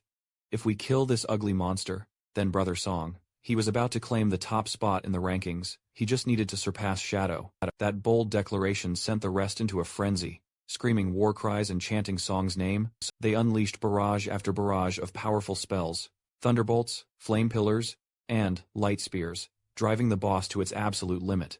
Song watched eagerly. This was it. Once the boss fell, he'd hit level 8. Shadow, who'd been stuck at level 9 for so long, would finally be left in the dust. Song's smug smile widened even further. He didn't know how Shadow had managed to kill a gold-tier boss so early. Or probably a bug, he thought. But soon none of that would matter. He was about to become the top-ranked player in the entire game. But just as the final blow seemed imminent, a hand cloaked in shadows materialized behind Song and clamped over his mouth. His eyes widened in absolute horror. In an instant, Feng decapitated him. His blade flashed again. Instant shadow. Slash, tearing Song's body into bloody chunks. Before his fans could even scream, Feng blurred into motion, slicing through their ranks, and cutting through the boss. In the same motion, blood sprayed in arcs. In mere seconds, the boss and every member of Song's party lay in pieces. The system notification rang out. Silver tier boss defeated. You have earned 150 experience points. The battlefield went completely silent. The lifeless body of the twin-headed monster crumbled, its form breaking apart into glowing orbs of life force. Feng stood alone, silent as he deactivated his stealth skill. Gasps filled the air. Many had watched in awe. One single attack, thousands of damage points, while their magic had barely chipped at the boss. With mere 100-point spells, Shadow had obliterated it and them in a blink. Whispers of disbelief quickly turned into cheers. Some had hated Song Fei. Others had envied him. but all of them were smart enough to realize one crucial thing. Crossing Shadow was absolute suicide. They backed away, giving him space, murmuring their thanks for ridding them of that bastard. The truth was, they were utterly terrified. In Feng's past life, he wouldn't have hesitated to kill them all, but now, he simply turned his back and walked away. Meanwhile, back in Firefly Town, Song exploded into a burst of pixels. The system coldly announced, "You were killed by Shadow. You have lost 1,106 days of tradable lifespan, and 18 years, 113 days of non-tradable lifespan." Panic seized Song. Shadow was here? Of all the towns in Janhai City, why had he come to times this times one? Why now? His fangirls reappeared, one by one, confused and frightened. The chubby girl blinked at Song, stunned that he had died. Another was furious, not understanding why Shadow would attack them at such a moment. A third ranted that Shadow must have just wanted to steal the kill, that he was cruel and evil for striking, while Song was distracted. Just then, an archer nervously approached Song. She admitted she had the skill Eagle Eye, which could detect invisible players. She asked humbly if she could join his team. Song's fans immediately jeered, yelling that Song only accepted mages into his party. She'd slow them down. She wasn't worthy.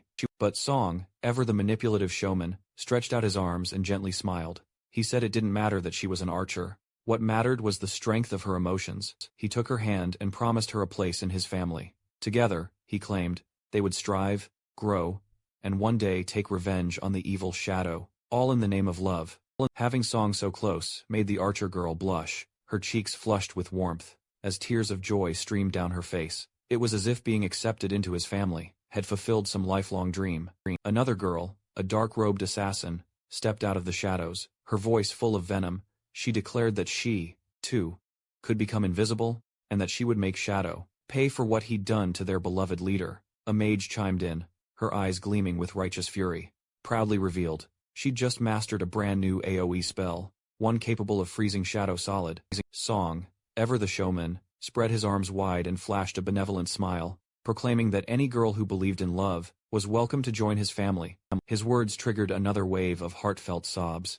The girls wept with pure joy, utterly overwhelmed by his kindness and charisma, and swore eternal loyalty to him. They cursed Shadow's name, branding him a cowardly disgrace with no honor, for daring to ambush Song. They vowed to hunt him down, and force him to kneel before Song, so he would learn the consequences of crossing their shining beacon of justice. Two nearby players watched the bizarre scene unfold, a mix of amusement and disbelief on their faces. Though they didn't know exactly what went down, they knew one thing for sure. Someone had utterly wiped out Song and his squad, and it had been glorious. With so many mage girls defending him now, the only one who could have pulled it off was Shadow. They quietly agreed Shadow was on a whole other level, while privately thinking Song's fanatics were completely out of their minds. Meanwhile, Song wore a satisfied grin. With so many people watching, once he finally defeated Shadow, the world would understand that strength meant nothing without support.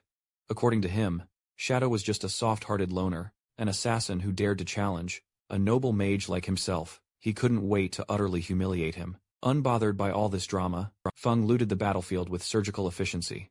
Using Greedy Hand, he collected 16 evolution points, 217 days of tradable lifespan, 6 silver tier items, and 1 piece of golden tier loot. Without hesitation, he spent 10 evolution points to upgrade Graceful Liberation. The skill surged from epic to legendary. Its passive effect, weak point attack correction, doubled from 100% to a whopping 200%, meaning his attacks now had a double chance to hit vital spots. The weak point damage multiplier also dramatically doubled, and the active skill, Throat Slit, now unleashed 150% damage per second for 3 seconds, instead of its original 100%. Its cooldown plummeted from 30 to a mere 18.5 seconds. With a staggering 200% weak point correction, even half an enemy's entire body could now effectively register as a weak point, potentially even activating weak point effects using Shadow Slash. Feng, however, understood that advancing a skill from legendary to mythical demanded 100 times more evolution points. Just to push Graceful Liberation to mythical would alone consume 200 points. This meant the cost for evolving Greedy Hand would be truly staggering. 210 for legendary, then 340 for mythical. With only 9 points remaining, he opted to upgrade Backstab Enhancement. Spending 8 points, it ascended from gold to platinum, and its passive damage bonus surged from 30% to 40%. All in all, Between the silver-tier boss and the eradicated fanatics, he had amassed over 140 days of tradable lifespan. With his objective now complete, Feng decided it was time to make his exit. But just as he turned to leave, a girl suddenly lunged in a surprise attack. Her blade was lightning fast, but Feng, quiet and precise, dodged without a hint of effort. She struck again, relentlessly, but he evaded every strike like a fleeting phantom, each silent step a clear refusal. Stunned, she activated stealth and simply vanished. Suddenly, from a nearby cliff, Song's fangirls reappeared. Their eyes blazed with furious rage. They had finally found him, and they had come to exact their revenge for Song.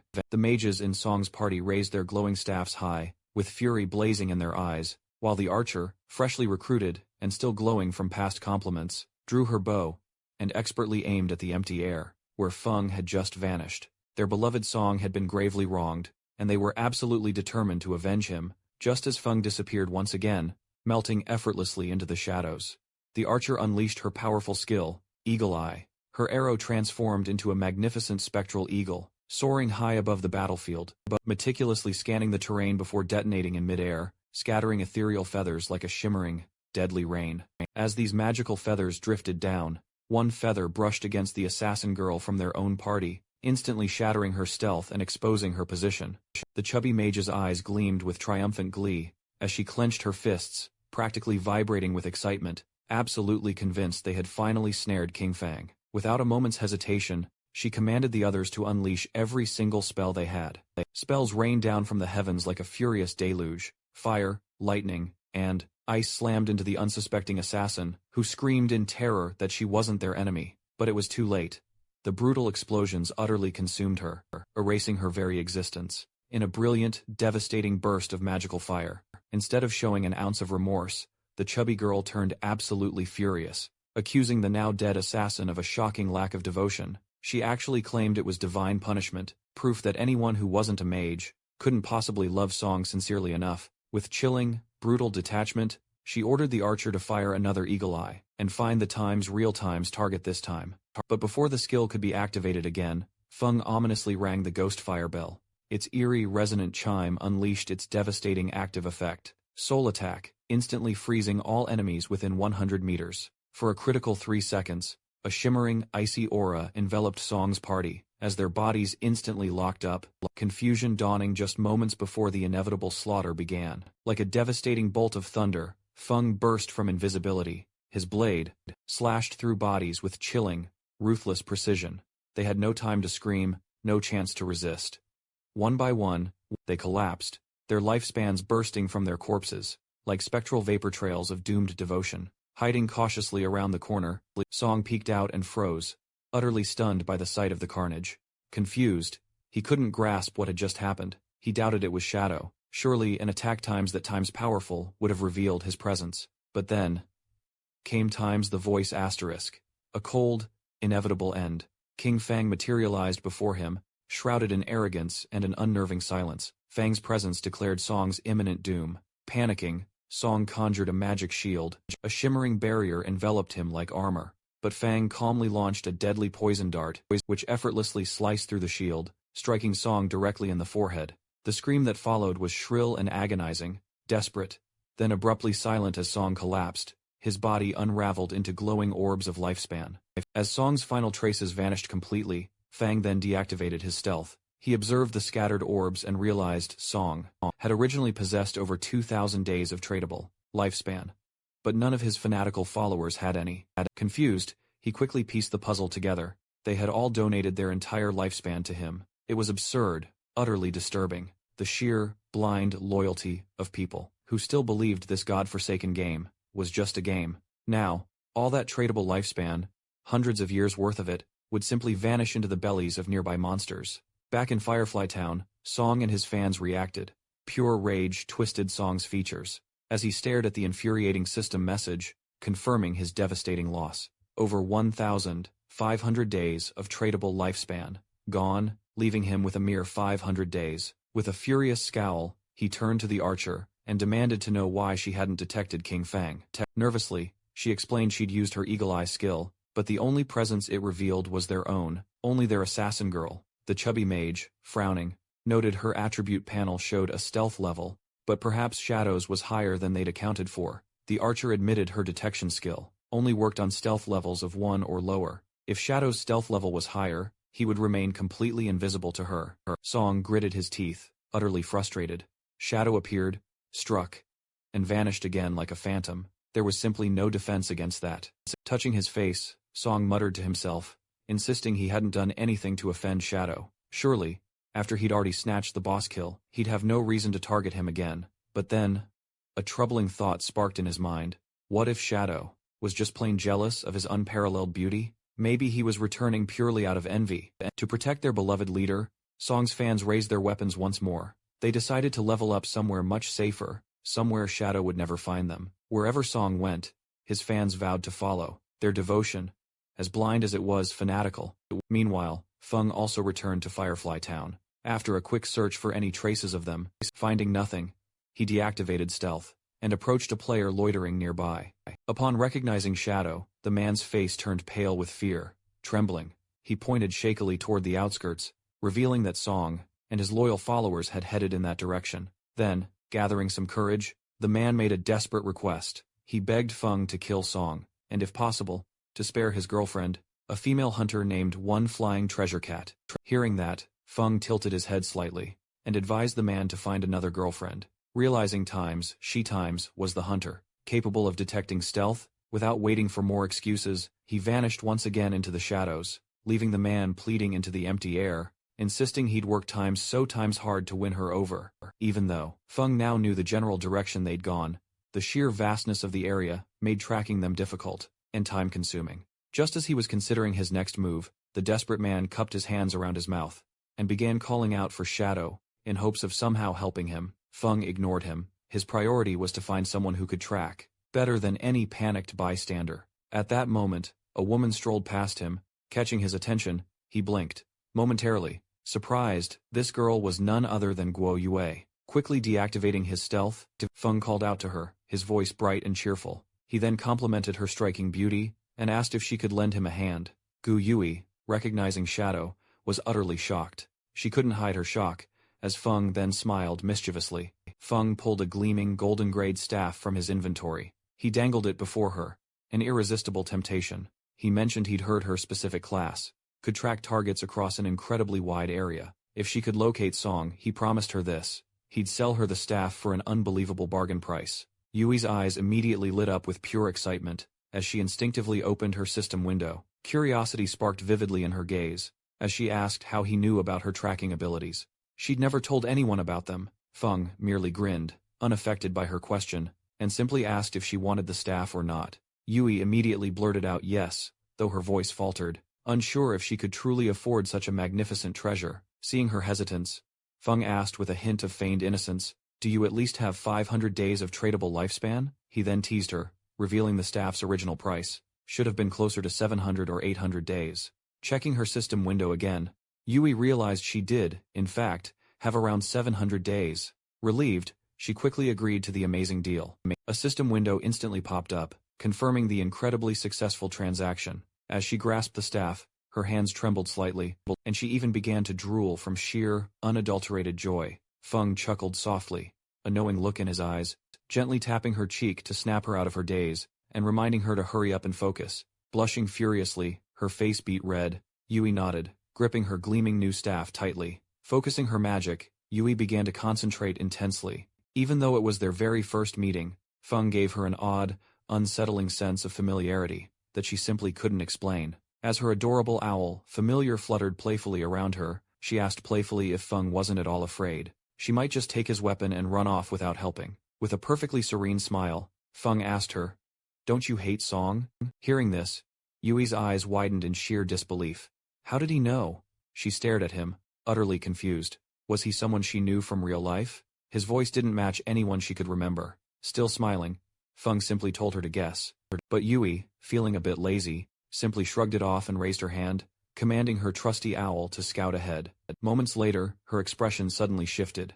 Her owl circled high above the distant canyons, and through its sharp eyes, she spotted them. Song and his army of love-struck fans clustered together like lost sheep in the barren wastelands. Finally, Yui's white owl pinpointed Song's exact location, amidst the treacherous, rocky canyon paths. She quickly relayed the coordinates to Shadow, but warned him, not without a hint of concern, that Song and his group might move again, before he could arrive. The owl was fast, but tracking them for too long would exhaust it. Shadow, focused and swift, reassured her with a calm, steady voice. It would only take a few seconds. Without another word, Feng darted off, running with blinding speed, leaping across ancient stone pillars, and tearing through the jagged, unforgiving terrain. But as he advanced, the owl suddenly stopped. That immediately caught his attention. Something was interfering with the tracking. Curious, he halted and observed a nearby tree, marked with a strange, unfamiliar symbol. Deciding to investigate, he called Yui again, and she redirected the owl to search the surroundings. The bird soon found 2 more trees, etched with identical, cryptic markings, one 100 meters ahead, another 100 meters to the left. Shadow approached each tree, brushing his fingers over the bark with extreme caution. As soon as all 3 symbols received a touch of his lifespan energy, a powerful pulse of light surged between them. The ground at their center began to glow, and moments later, an emerald-grade treasure chest materialized. In a radiant golden aura, Feng froze in utter awe. A divine blessing, right here. In a starter zone like Firefly Town, he could hardly believe his eyes. These blessings, from ancient gods, were incredibly rare and unpredictable, able to appear anywhere in the Forsaken Lands. Some summoned terrifying monsters, some released plagues of creatures, and others, like this, it held treasures beyond imagination. Yui, still observing through her owl, was just as stunned by that emerald chest. It was worth at least 1,000 days of tradable lifespan, or over 10 million real-world credits. Shadow was genuinely impressed by her quick math. In his past life, lifespan sold for 10,000 a year at launch, but by day 2, the value had skyrocketed to 50,000. Yui, still brimming with curiosity, began meticulously recording the symbols for future reference. A clever glint danced mischievously in her eye. Who knew what she could uncover with her tracking class? Meanwhile, Shadow ripped open the chest. Inside was a skill book, glowing with sheer malice. Curse of the Blossoms and the Emerald Tier ability. With it, cursed flowers could bloom from an enemy's corpse, draining their tradable lifespan completely to 0. The skill had no cooldown. Its only requirement was, use within 15 seconds of the target's death. Fang remembered this wicked spell from his past life distinctly. With it, every kill became a golden opportunity. If he struck down Song again, guarded the corpse for just moments, he could rob him of absolutely everything. A dark smile crept wickedly across his face. This time, Song wouldn't just die. He would be completely emptied.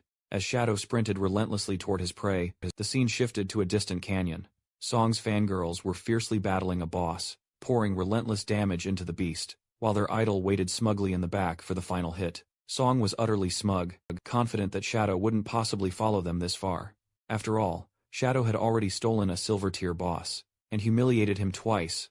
That should have been enough. He was dead wrong.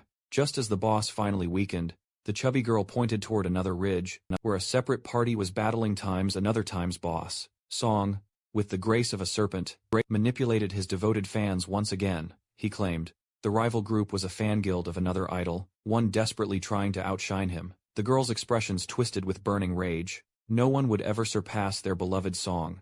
Without a moment's hesitation, they descended upon the unsuspecting group.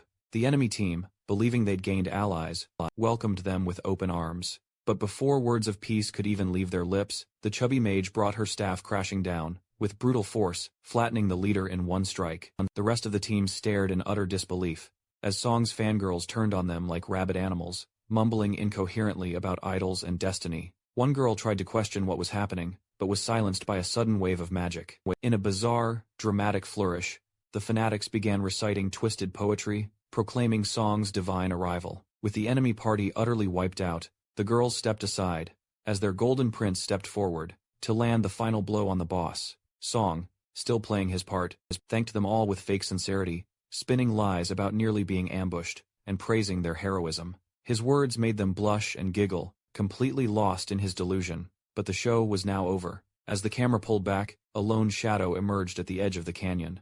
Song sensed something was terribly wrong. A chill ran down his spine. He turned, but it was too late. Feng's blade cleaved through the air, like a flash of divine judgment. Instant slash, Song's head flew clean off, and his body collapsed. But this time, Shadow didn't just walk away. He knelt beside the corpse, and invoked the curse of the blossoms. A massive red flower sprouted from Song's chest, its petals pulsing, as they drank the irreplaceable lifespan. From the brat's body, the fangirls stared, dumbfounded, unable to comprehend what they were seeing. As the scene abruptly shifted, Song reappeared at the portal of Firefly Town, dazed and still frustrated, still unable to comprehend why Shadow kept targeting him so relentlessly. In his twisted rationale, he convinced himself that it had to be jealousy. Maybe Shadow was just salty about the endless swarm of fangirls, constantly mobbing him. Or perhaps one of those girls was someone Shadow actually liked. The brat, however, suspected the boy's constant visits to Firefly Town were no mere coincidence, figuring it was all part of some long-winded ploy for revenge. But as he basked in his overinflated theories, a sudden system notification violently sliced through his thoughts. It warned him that his tradable lifespan was decreasing at a constant, terrifying rate, and had already plummeted drastically. In just seconds following his latest death, confusion rapidly gave way to full-blown panic. As Song stared at the terrifying notification, utterly unable to grasp what was happening, until he finally speculated. It could be some sort of brutal penalty for dying too often. But before he could even begin to sort through the mess in his head, the rest of his adoring fan club began flooding the portal area. The chubby mage among them breathlessly informed Song about the horrifying sight they'd witnessed. A sinister, blood-red flower had bloomed right over his corpse, clearly leaching something vital from his body. It didn't take long for Song to terrifyingly connect the dots. The cursed flower. The rapidly draining lifespan. It was all the malicious work of Shadow. Shadow had unleashed a terrifying new skill. Realization dawned on him with the crushing weight of a hammer, and the brat absolutely snapped, commanding his followers to log off immediately. If they continued dying under Shadow's ruthless hand, their tradable lifespan would hit zero, and that meant true, permanent death. Still playing the charismatic puppet master, he tearfully called them his family. As he told them, he'd head into reality to desperately buy more time, and later return with powerful gear, purchased using his accumulated lifespan. The girls, still utterly enchanted by their idol, accepted the idea wholeheartedly, each one dreaming of a triumphant comeback, where they would finally confront Shadow, with overwhelming power. Even as Song's digital presence vanished from the game, his face twisted in bitter, seething frustration. He absolutely refused to accept this as defeat, after grinding for 2.5 grueling years. The fame and resources he'd worked so hard to build, he just couldn't believe some nameless. Nobody could threaten it all. In his world, money crushed everything. He just needed time. Meanwhile, back on the battlefield, blood-red blossoms bloomed across the ground, each one chillingly rooted to a corpse, silently siphoning away the tradable lifespan from Song's fanatics, thanks to Shadow's ruthless spree. His Slayer tier had risen to level 4, inflicting a brutal 96.8% loss of tradable lifespan upon death.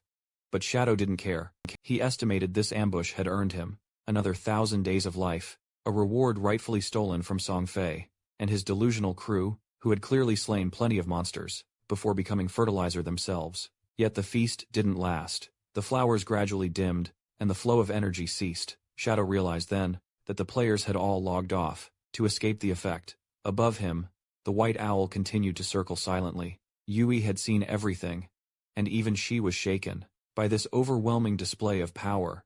To witness the true might of a top-ranked player was something else entirely. When Shadow turned toward her and asked if Song had truly logged off, the girl confirmed it with a nod, explaining that the entire group had vanished to buy time. Shadow calmly instructed her to keep watching, and to notify him the moment Song dared to return. When she asked if her task was done, Shadow told her to wait a little longer. He had just acquired a golden tier, priest class skill, Sword of Divine Judgment, and her eyes practically lit up at the mention. She wanted it badly. Seeing this, Shadow offered to trade it to her for 500 days of lifespan, but added he'd sell it at half the price if she accepted one condition. At first, the girl narrowed her eyes, and snapped that she wasn't about to sell her body, which made even Shadow flinch. He was quick to clarify that she was totally overthinking things. All he wanted was for her to join his team as their dedicated, long-term healer. Her expression softened, and with a light laugh, she agreed almost instantly. Though she did warn him, if the team turned out to be a bunch of useless idiots, she'd personally hold him responsible. Shadow assured her they were far from shabby, and decided to contact them immediately. The perspective then shifted to another part of the Forsaken Lands, where Wang Mang stood triumphantly over the twitching corpse of a poisonous monster, having finally slain the beast. Grinning in celebration over the XP gain, he called out to Zhao, requesting a heal and an antidote. But the girl remained frozen and flustered, still completely unsure of what to do next. Wang tried to explain once more that Zhao's priest class came with a detoxification skill, but before she could even listen properly, she fired it off at a tree, instead of her poisoned teammate. Time slipped through their fingers, and before another word could be said, Wang collapsed onto the ground and died from the lingering venom. His hard-won kill rendered meaningless. The rest of the team stood there in stunned silence, anger slowly boiling beneath the surface. Each of them stared at Feng's little sister, with absolute disbelief. They weren't sure what to do with someone so catastrophically unhelpful. Later, as they stood by the teleportation stone, the team leader grimaced. He knew he had no choice but to replace the healer, but every capable, hidden class priest had long since been recruited. Still, they couldn't go on like this.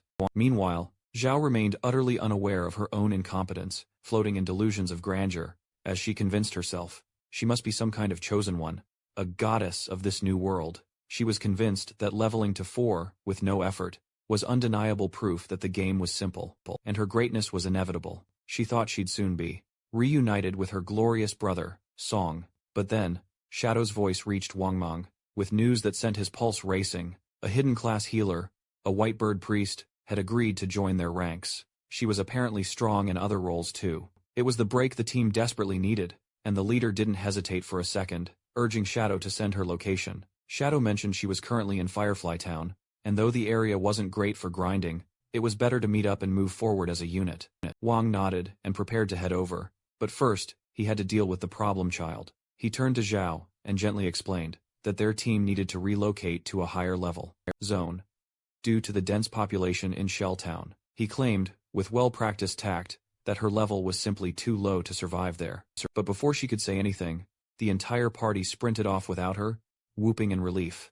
Now that they were finally free from the burden of a healer who couldn't even heal, Zhao, however, remained completely unfazed. She believed their departure was a blessing in disguise. Clearly, they were too weak to be worthy of her. Now she would track down Shadow herself and make him carry her forward.